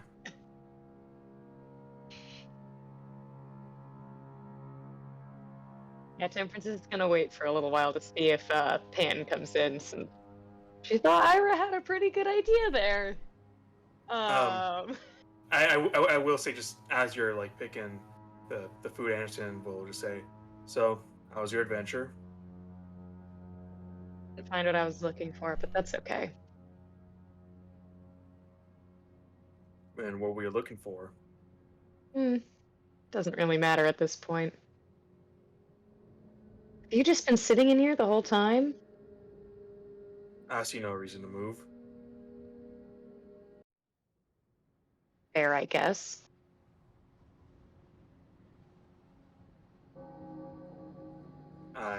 You a wine person, or? You know, when my whole world kind of turned upside down, I wasn't, allowed to drink yet, so I still haven't ever tried it. Seems like a bad time to. Anderson will just take one of the wine glasses sitting out, just pour from his bottle and hand it to her. First time for everything, I guess. Is this peer pressure? If you don't want it, it's just more for me. She's so excited to be peer pressured. I like to imagine, like, she didn't say that. This is what all the other kids are talking about when I was getting stoned in the streets being a witch. Is this peer pressure? Oh my gosh! Just say no. I'm on the other side of it. Is this what a swirly is? That's the important thing. Dude, I feel like Temperance would have given anything just to be, like, normal bullied. Social skills, level 1. Yeah, like just any amount of social skills instead of living in a shack and apparently being in a cage sometimes. Exactly. I'm not mad at you anymore, by the way. Oh, okay.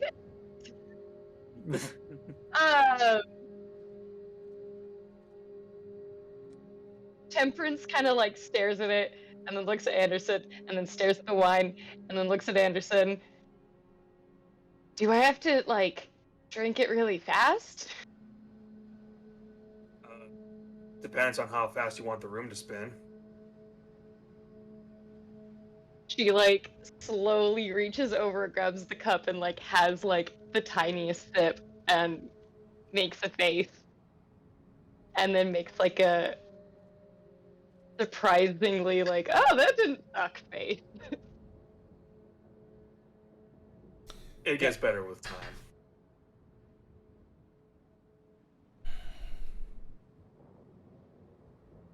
If you want it, it's yours, but up to you. Will I feel bad tomorrow? With that, nah, you'll be fine.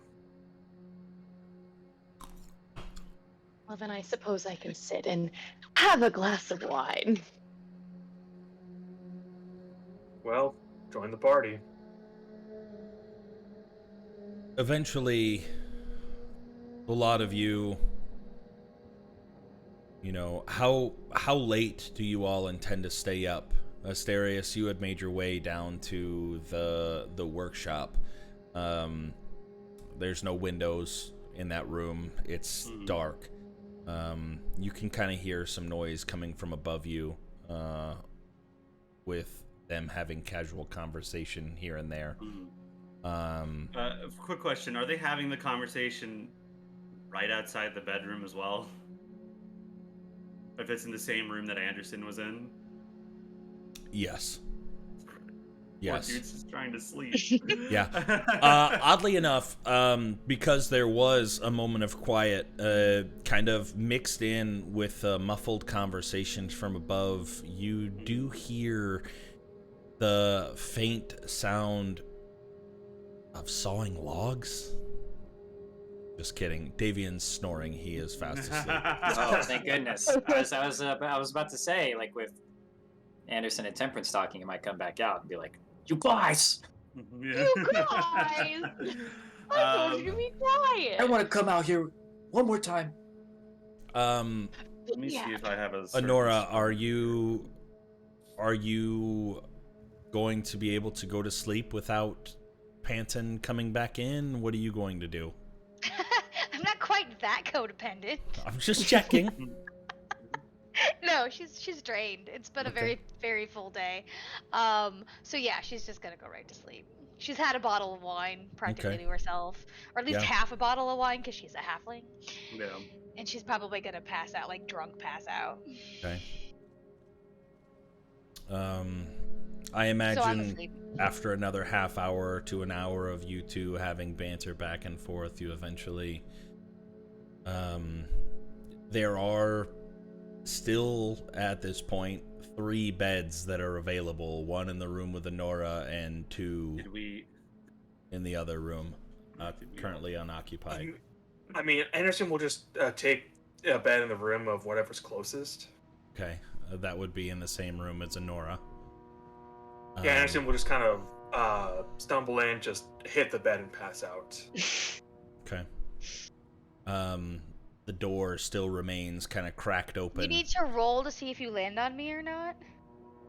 I can if you want. That is because it is. For which bed you just passed out on? That's the worst. Yeah, I love that. I mean, if you want me to roll for it, I can roll for it. No, it's okay. You just go to the one that's straight in front of you, towards the back of the room. Your peripheral's super fuzzy, and you just tunnel vision straight to the one in the back. Just pure Hulk Hogan's are just yeah. Temperance kind of watching as Anderson goes in and seeing tiny feet kind of hanging towards the side of the bed. Seeing that the other one's taken, what do you do? Do you just go to the next room over, or yeah? Yeah, Temperance will just go to the next room over. All right, last awake outside of Panton is Ira, hearing the door to the room over shut and some feet scuffle inside as Temperance lays down into the bed for the evening. What do you do, Ira?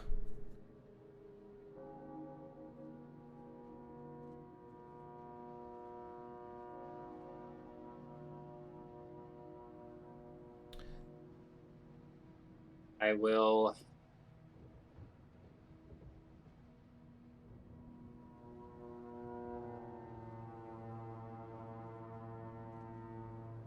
Pocket everything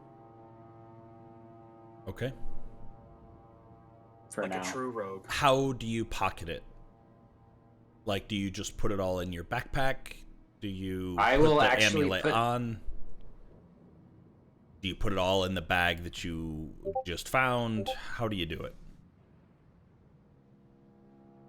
I'm going to put all the stuff that I took from the Mordekov box in I'll probably just put it all back in the box except for the money.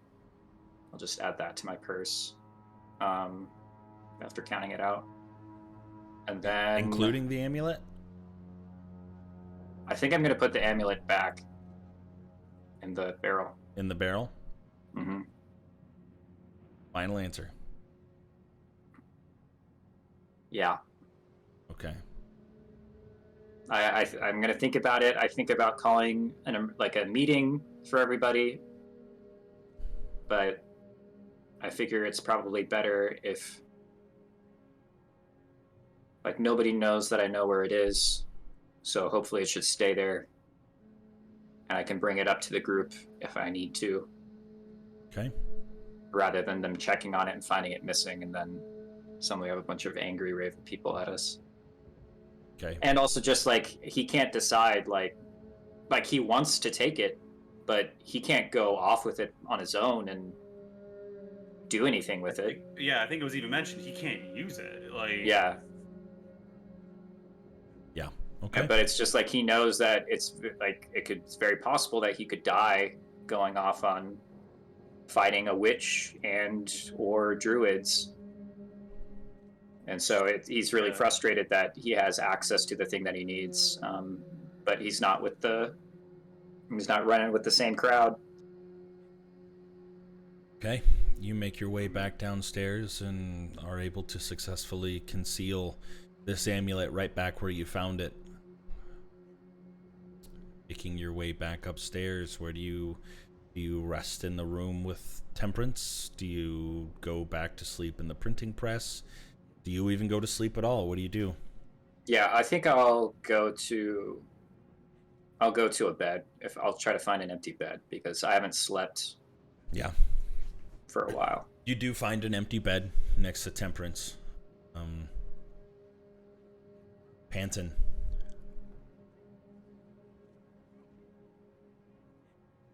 Yes, sir. You hear the voice.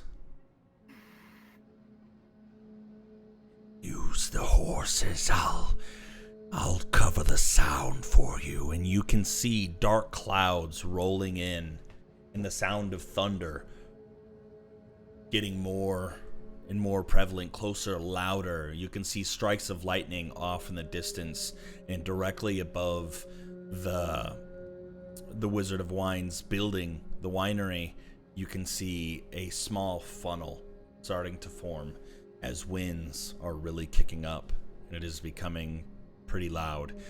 Even yourself, being as small as you are, you find it difficult almost to walk against these heavy winds. No rain has started yet, but you can definitely tell that a storm is brewing. Oh, I don't want to hurt innocent animals. And For a begrudgingly- moment, you can feel... You know what? Give me a Constitution saving throw. Damn, Constitution saving throw, man. Yeah, I think that's what I Because want you don't to have the do. stomach for this, Panton. Yeah. Really? Oh, fuck off. If he's gonna upchuck, then he can upchuck. But oh no, my connection's being interrupted. Okay, there we go.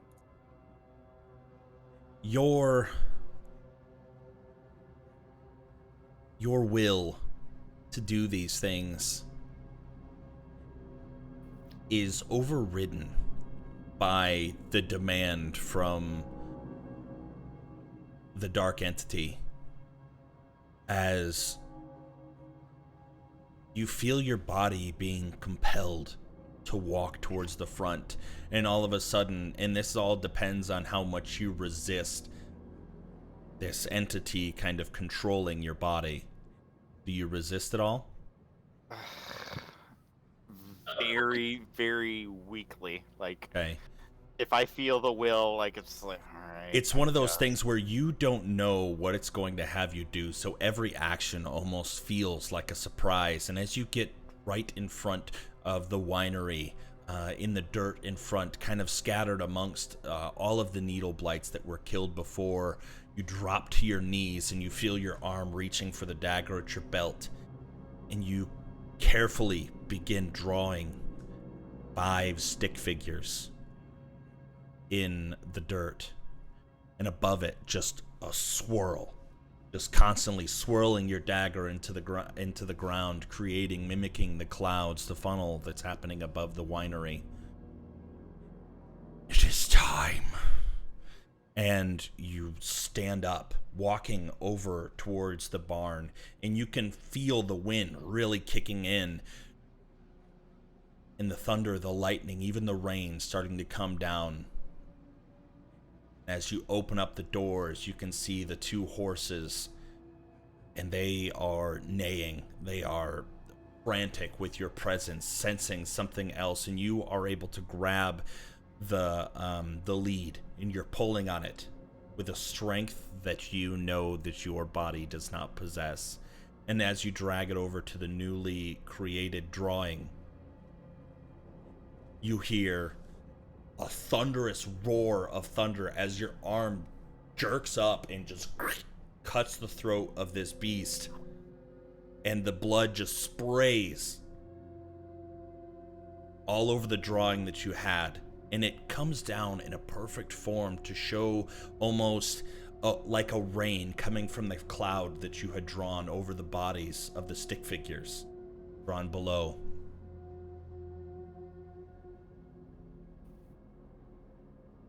For the rest of you, Did I really have to do that?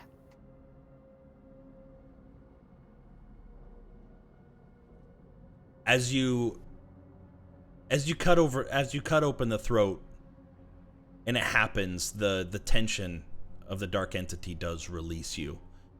An immediate vomit, just with disgust over the act that you had just committed. But for the rest of you, sleeping where you had found, Barovia has not been kind to any of you. There have been few comforts and even fewer restful nights. Tonight is no exception. Oh no. Oh no! Wait, what? With the tensions high Oh no! and the stress overflows, leaving no room for peaceful sleep. Oh, also, Panton, give me the 66 for me, please. Oh wait, no. You didn't cut yourself. You didn't cut yourself. You cut the horse. It's dead. Yeah. Holy shit. You each find yourself dreaming, floating above the Wizard of Wines. Dark, menacing clouds quickly spiraling above, with the tip of the barely protruding funnel pointed directly above the building. Crashes of lightning fill the swirling clouds. Your vision floats downward, through the roof, the attic, and into a bedroom, where you see your body resting, whether that's where you were resting there or not. But in your dream, you're resting in a bed alone. Gathering your wits about you as you wake from the flashing lightning, you see illuminated on the far side, on a small hutch on the other end of the room, 10 small figures, dolls, sitting on the stand. Faint light coming through the window allows you to barely make out the details of each of these figures. Among them, each of the members of your party, excluding yourself and Panton. To some of you, you see the familiar face of Nicodemus. Those of you that have not seen or don't know him just see a godly man in a cloak with a symbol of the Morning Lord on his cloak. And as your face, your eyes see this doll, a flashing image of the physical form of Nicodemus bursting from inside out, blood splattering against the walls, a vision of a dark entity caressing, rubbing a hand across his lifeless corpse, then putting mouth to Nicodemus's lips, breathing life back into his body, seeing his eyes come back more yellowish. The vision fades to the next doll, which is Strahd. Strahd standing in the Ember Temple, peeling back a large sarcophagus, seeing a dark entity before him and making a pact, a blood pact. The flash sends you to a vision of Strahd walking into a well-furnished room within Castle Ravenloft. And then a quick flash of blood as Strahd strikes down his brother Sergei, fulfilling the pact, becoming vampire. A hunched doll with a tall white braided hair and old leathery skin that you have not yet seen sits beside Strahd on the stand. Vision flashes to a goat's throat being slit, hung by a tree to have its blood drained into a large bucket.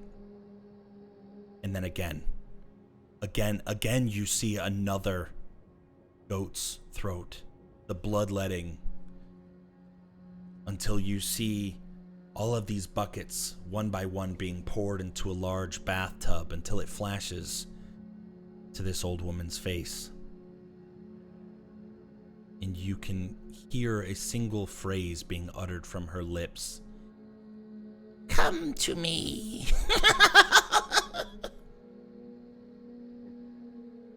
Going back to the room where you're sleeping, a doll-sized Irina, fully clad in armor, sits next to a Mordenkainen. But finally, your eyes come to rest on a figure that you can't really make out. The doll, it's hard to see. Lightning flashes and it illuminates it just enough for you to truly tell what your eyes were telling it. This doll is made of just pure black fabric. Features indistinguishable. The door suddenly bursts open, and with the flash of lightning, you see Panton's figure illuminated in the doorway. He strolls over to the stand where the dolls sit, his back now turned to you. This Panton that you're seeing in your dream, much taller than the Panton you know. His back turned to you momentarily. He then turns, holding a wooden cross, strings dangling down, with a childlike grin as he's walking over to the foot of the bed, kind of bouncing it up and down.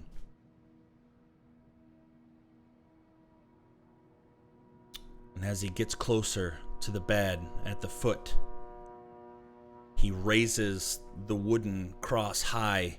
You can see the black figure is like a marionette, like a little puppet. And Panton the puppeteer. His eyes move slowly from the doll to you. And Honora, your dream ends here.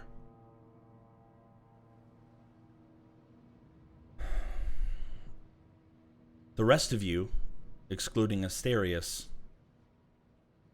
see Panton's face shift to more of a frown, and tears start to well in his eyes, dripping down his cheek.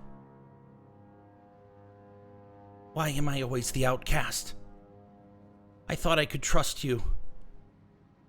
I thought we had each other's backs. If I haven't proven myself to you yet, I never will.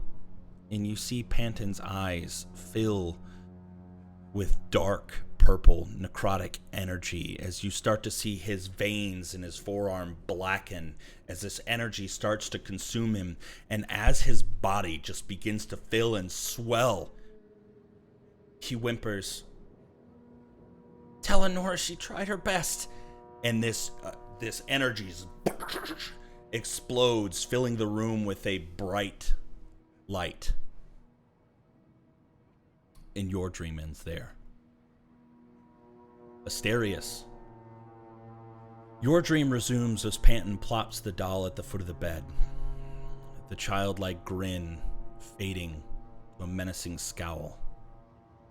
Lightning flashes, and for a moment you see a large, dark, shadowy figure towering behind Panton, with the same wooden cross and strings down hanging attached to Panton as he's controlling his own puppet. Panton opens his mouth, but the voice is not his own. Why must you pry? You want to know what's hidden from you in the darkest of the corners of the deepest tombs. Come find us, cleric. Your god cannot reach you here with us, rewarding your faith with silence. Let us see what your curiosity has awarded you.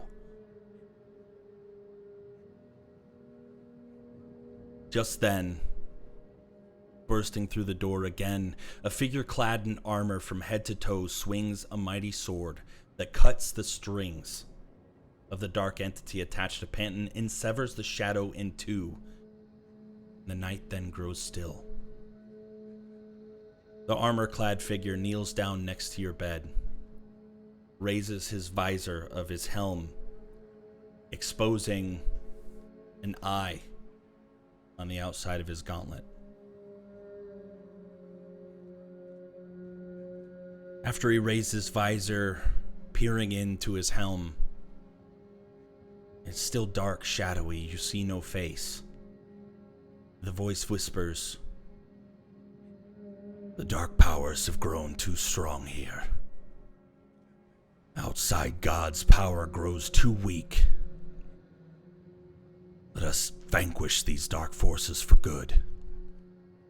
I will guide you, show you the way, show you their weakness, give you strength when you have none left. Together we will uproot their evil. What say you?" And as this figure outstretches his right hand, expecting a handshake. Absolutely. And as you shake hands with this shadowy figure,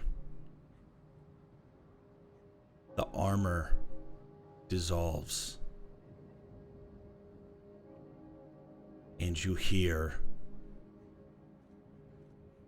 the familiar voice that came from Panton's dream figure. The laugh.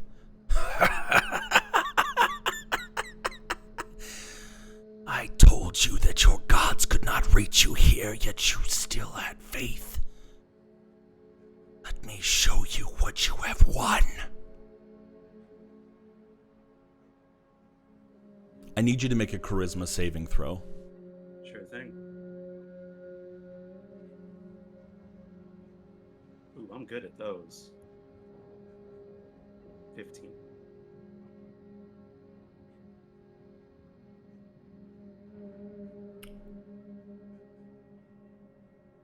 You feel a pain shoot through your hand and into your arm. It feels like you are suffering a massive heart attack, and this jolts you from your sleep. You are drenched in sweat. but it is daytime. You can see the faint light kind of peering in under the front door. You did not gain the benefits of a long rest, but you didn't take any damage or anything either. Any of us, or just Asterius? Just Asterius. The rest of you did gain the benefits of a long rest. And you all eventually wake. Panton, where would you have gone to sleep for the night after having all that happen? In the bloody circle. The bloody circle. I I feel like whatever's fucking puppeteering him. Under Asterius' bed. I'm in a chair in a barrel. Yeah, like, he's in under the a chair. Yeah. He's in one of the Sleeping barrels. underneath Under the you. Stop chair. thinking dreams. He's like a The cat lap- curled the up at his lap feet. The lap's a nice place. Oh. He's old. It's bony. Looking at this place, oh bugger, I would probably have just God.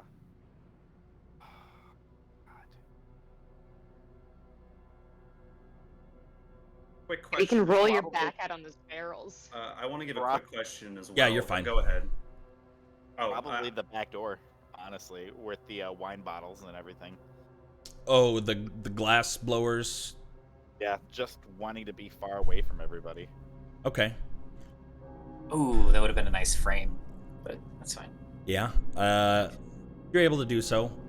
You see underneath of kind of the table where they have all their glass blowing, that there's actually kind of a large heat-resistant blanket that this dude uses to lay some of his tools on so his wood doesn't catch fire when he is working. It's not super soft, but at least it's not the stone floor. Asbestos it is, heard. No, Yeah. asbestos it is. Fiberglass, no problem. Yeah. But Anton, you sleep just fine. No dreams, no nightmares for you. Just a conscience filled with what you know that you had just done. Long rest or no? Yeah, you get a long rest. Okay. Everybody Sorry, but Asterius. Everyone but me. Oh, that is unfortunate. Oh Yeah. yeah. Oh yeah. I had a quick question though, Yeah. if I can. And this is more so just flavor more than anything. Mm-hmm. Just I guess like a little bit of doubt getting to him. Can I roll like an insight check to see if that was like a vision of Helm, or if that was just merely part of the ploy, like just part of this dream that tormented him? Yeah. Like if he's trying to reach out more than anything. Or it's just your overactive imagination. Yeah, like just an Pondering. insight. Yeah, like just an insight check is just general to. Yeah, go ahead, give me an insight check. Because I did plan out for something had you been perceptive enough during the dream. I got it written in my notes. Yeah, 'Cause I did- feel like. Go ahead. Yeah, I was just gonna say it was a dream. It just felt natural to go along. Like, Yeah. But insight check. Okay. Oops, 12. Sorry. So. Yeah. Getting lost in the dream. You start to recall and think about everything that happened. Mhm. And one thing that caught your memory couldn't have been Helm. The eye that you saw on the gauntlet was on the right hand. Right. But along with that insight, what made you feel that it was believable is while you still have all of your spell slots and while you're still able to, immune enough to draw that power, Mhm. you do feel that your connection with your deity has been weak somehow.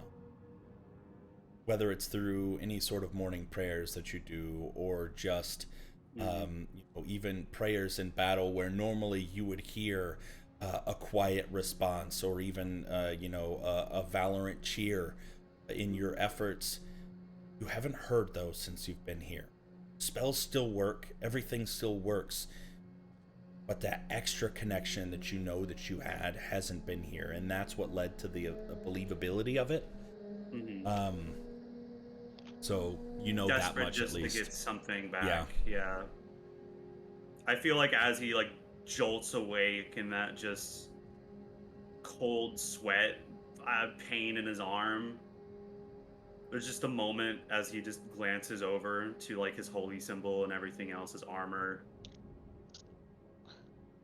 taking a moment to reflect on that just apparent distance that only seems to be even bigger now than just after having that. There's a part of him that makes him wonder, maybe Ira's right. Maybe he just is a thug.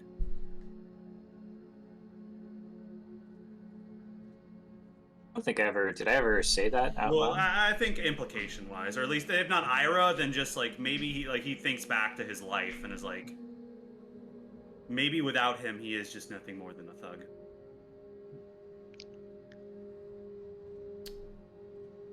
With that, the morning comes. What do you guys do?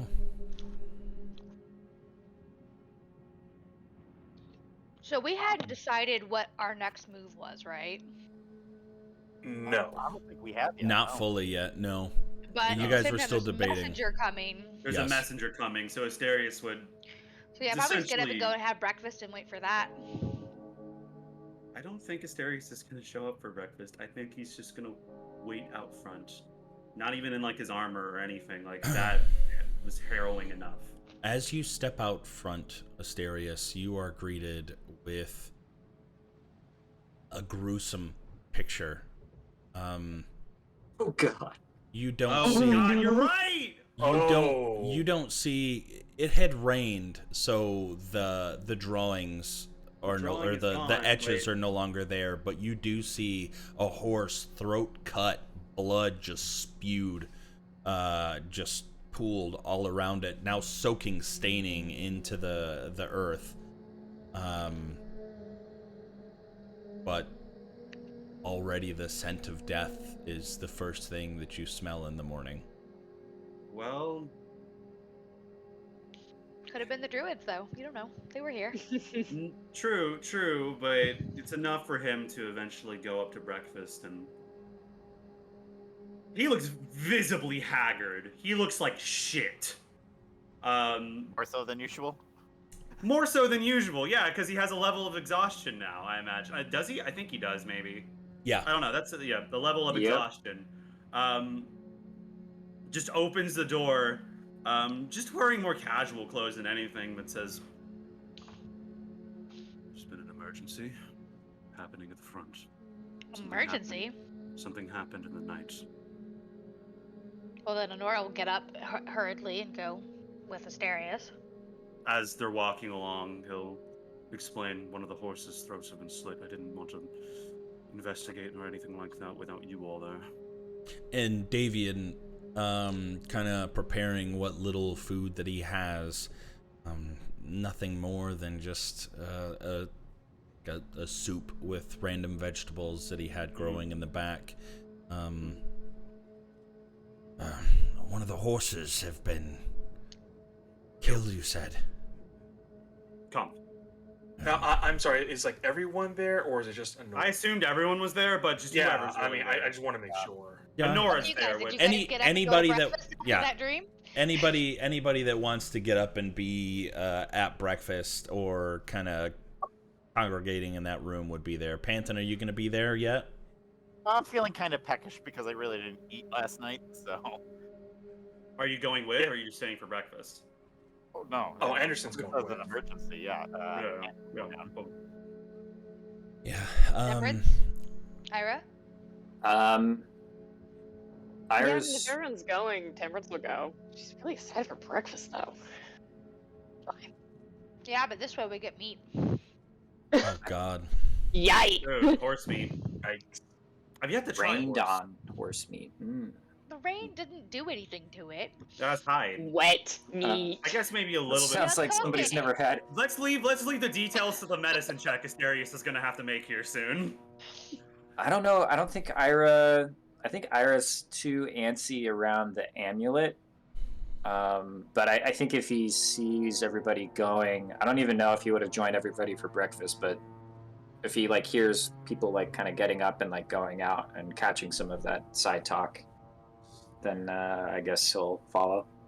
Sure. Quick question for Yes, sir. D&D Beyond. Is there a part where I can mark my exhaustion levels here? Yeah. Conditions. I'm still poisoned. That doesn't make any sense. It's Yeah, yeah. it's like right next Oh, yeah, to if your you hit AC, the- you have like conditions and conditions and defense. Just the exhaustion there. levels, yeah. All right, perfect. Thank you. Yeah. Add that level of exhaustion there.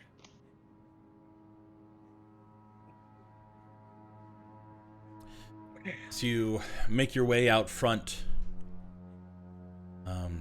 Davian, walking out the door, just kind of throws his hands up in the air and kicks the side of the building, and now I'm never going to get my wine back to Valaki. Damn it! We might be Wait. able to send somebody to help you as soon as we Excuse leave me. here. Excuse me for a second, partner. Would it be? I mean, given Anderson's like enhanced like sense of smell, could he give like a trail? Because like obviously the horse was murdered, but can you get a trail of like I don't know where the blood might have gone afterwards or It's anything pulling like that? around the It's horse. pulling around the horse because it rained. Soaking into the earth.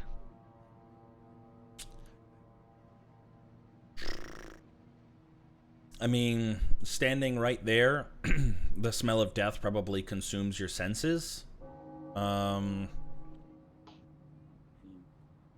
You can. Like, if I you take can a give step me- out, like if I go in, kind of get the scent and step out, is there any kind of trail I can get?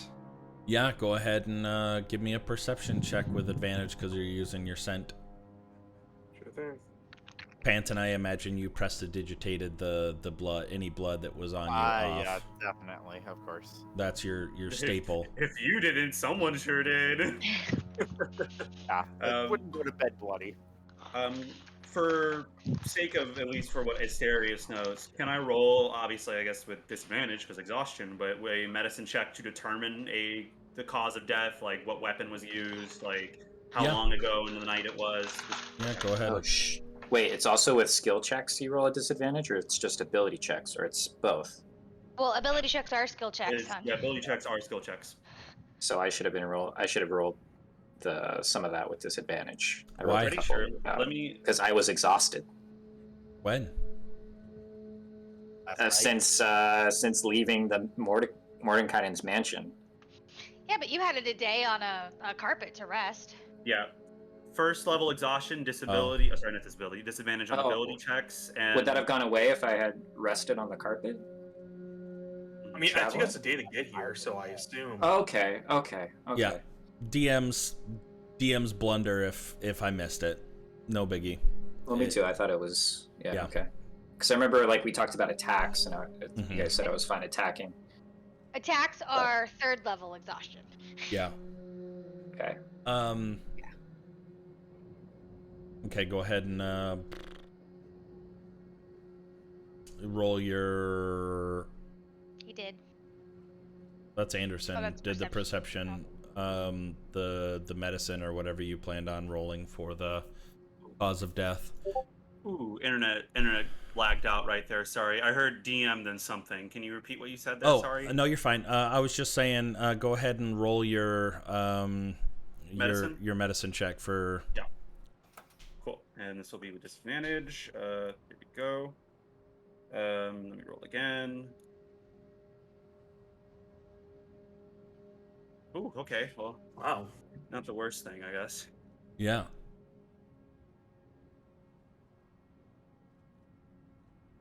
So It's just to determine how it died, how long ago it died. Just a basic autopsy is as much as he can do here. yeah, Its throat was slit by a dagger about 8 hours ago.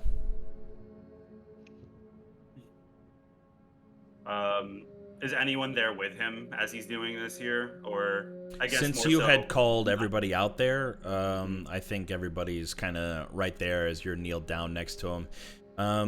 Anderson, as you're doing your perception check, the trail makes it back to about the loading docks before the trail goes cold. And apologies, where are the loading docks? Right right here there. with the cart. yeah. Okay. Wait, there's a And trail? Yeah, right about until it was prestidigitated off. Yeah, I mean, Anderson will just kind of go. He'll kind of just like Not like a trail of blood, but like But like the a scent. horse, the scent. Yeah. the scent of a horse. okay. Yeah. Yeah, he'll just kind of go and like just stop where the trail ends and just kind of look around. But that's where he's at right now. Yeah. Okay. And for flavor, yeah, like Asterius, before he sort of kneels down and begins looking at it, has probably for the first time the party has seen just that, not a shocked look. He's seen death plenty of times, but it's that 1,000-yard stare, I guess is the best way to put it. Like a very melancholic, this didn't need to happen kind of look before he kneels down and begins going over the details. And as you're looking at it and you're going over the details, you hear in the back of your head, "This didn't have to happen. You did this." Ooh. Yo.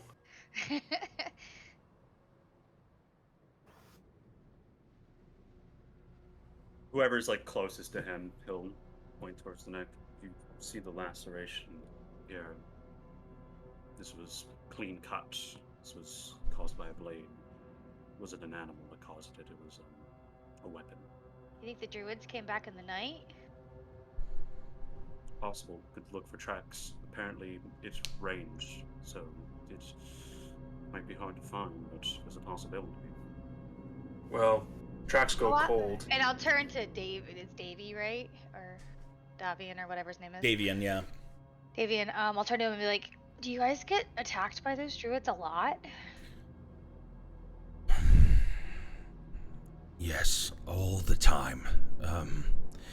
Whether it's the druids or Baba Saga, more times than I can count over the past few months.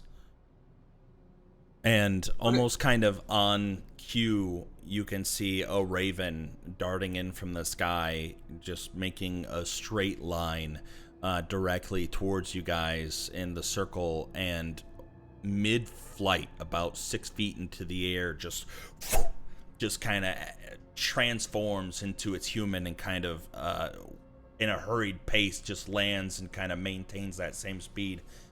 And you see a short woman in a green cloak hood being pulled up over her head, and she's frantically looking around. "We should get inside, hurry. I don't know if I was seen, but we should go. Hurry." And she grabs Davian and pulls him back into the house. And goes back inside. Yeah, I'll follow her in.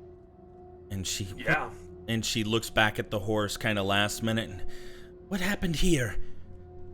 We were just trying to figure that out. And as you get inside and Davian shuts the door behind you all, "What's the meaning of this? I knew you were supposed to be here, but you seem scared." "I saw something. I saw something down at the ruins of Bariz. The druids. It's as we suspected. They are working together. I saw them use this stone circle. It's kind of like the circle at the old bone grinder that we've seen before. But there's more stones. I saw the druids harnessing the energy."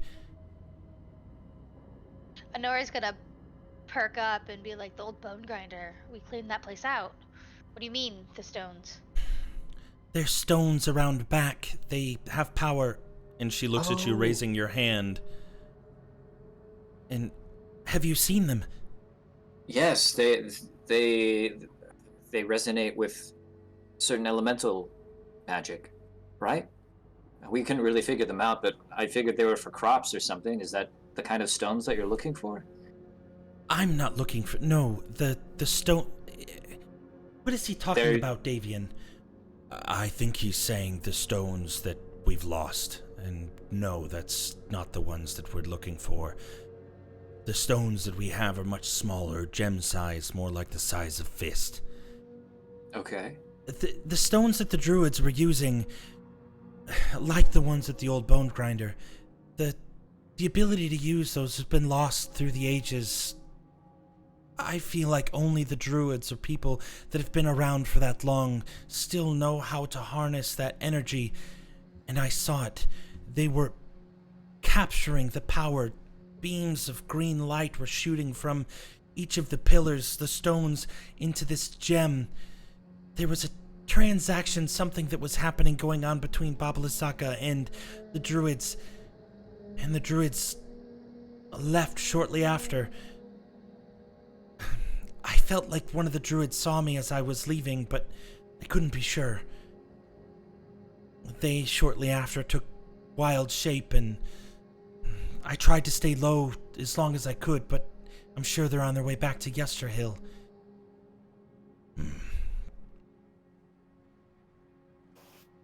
Is there anything else that you saw there? No, that's all that I saw. Baba Lasaka still stays just within her confines, and the creatures that she has working for her, under her control, just wander the perimeter. There's still the scarecrows that are on lookout, but nothing out of the usual. I don't know where her gem is. If I had to guess, she probably keeps it close by. If she had sent anything to us, do you think you would have seen it coming back here?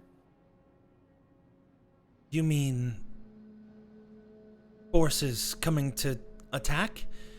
Yes, we cleared out some druids, but did you see anything coming back here over the night? No, like I said, I tried to stay low and stay out of sight. I do know the druids didn't seem like they were in a hurry, but I didn't really stick around to see if Baba Lasaka saw anything. How many druids were there? There were about 6 or 7. It's hard to tell if any others were in shape, hidden in the trees. But I saw 6 or 7 around. They were all working together for this ritual that the Archdruid had the stone in the center, and it looked like they were channeling the power into the gem. Well, that might be our answer. We might have to deal with these druids before they break or do something with that gem. Gonna be the wiser choice, yes. Some ingredients there. Doesn't mean we don't have to. We can still maybe take on Baba Lasaka and take away some of that power too. After. All right. Well, first things first, I guess.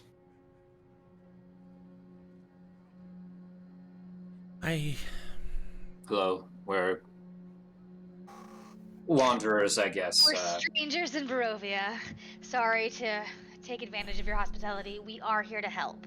I've seen you around. I saw you come into Vallaki.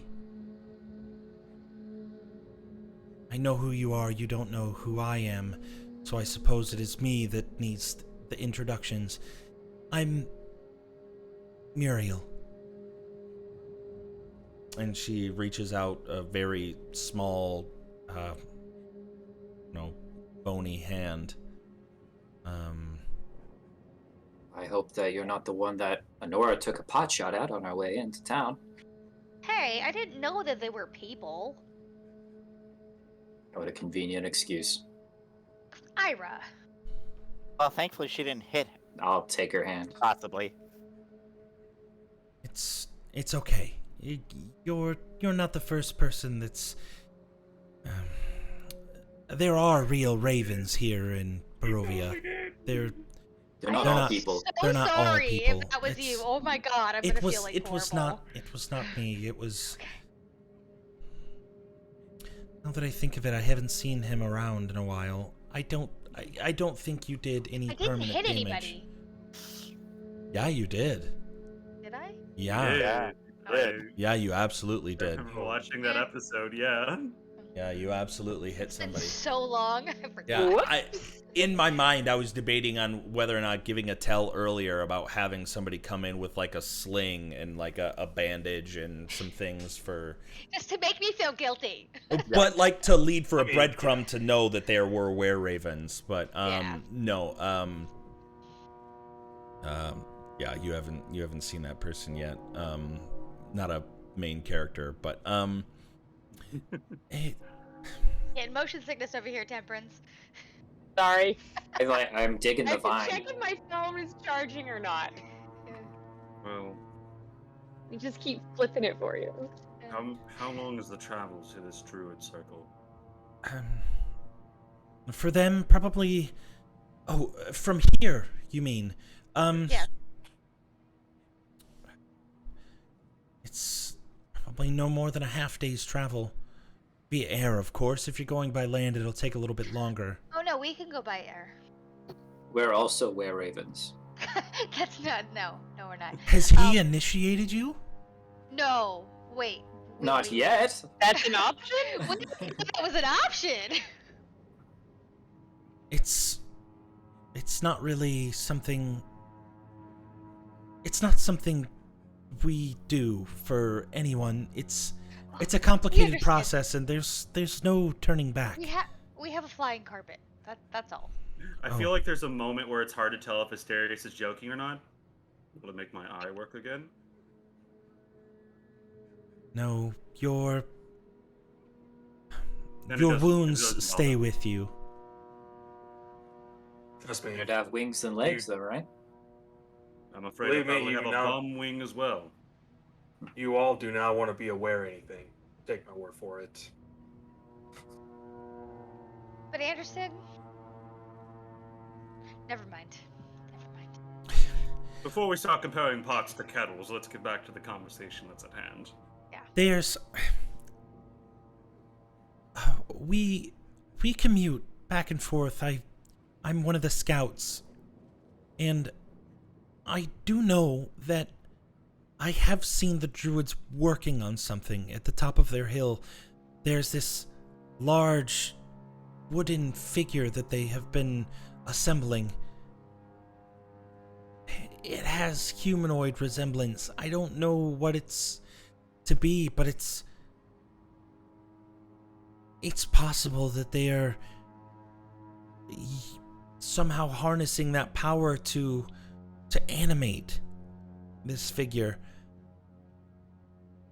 It's a long shot, I know. I don't know It what doesn't really matter what they're doing. We're just gonna stop them. I just need you to sit down and show me like a layout of their camp, any entrances, exits, places that they can hide. I just want a full Why don't you layout. join us for breakfast and rest? You must have been traveling all night.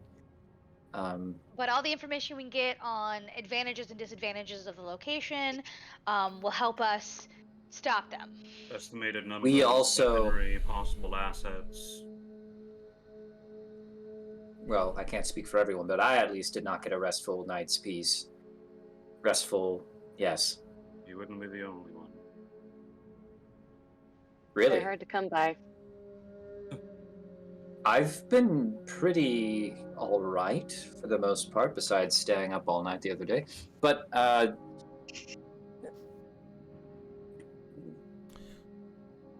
I'd be interested.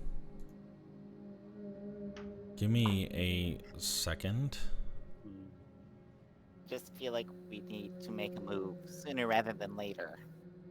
I know that Honora and Asterius are trying to get tactical information,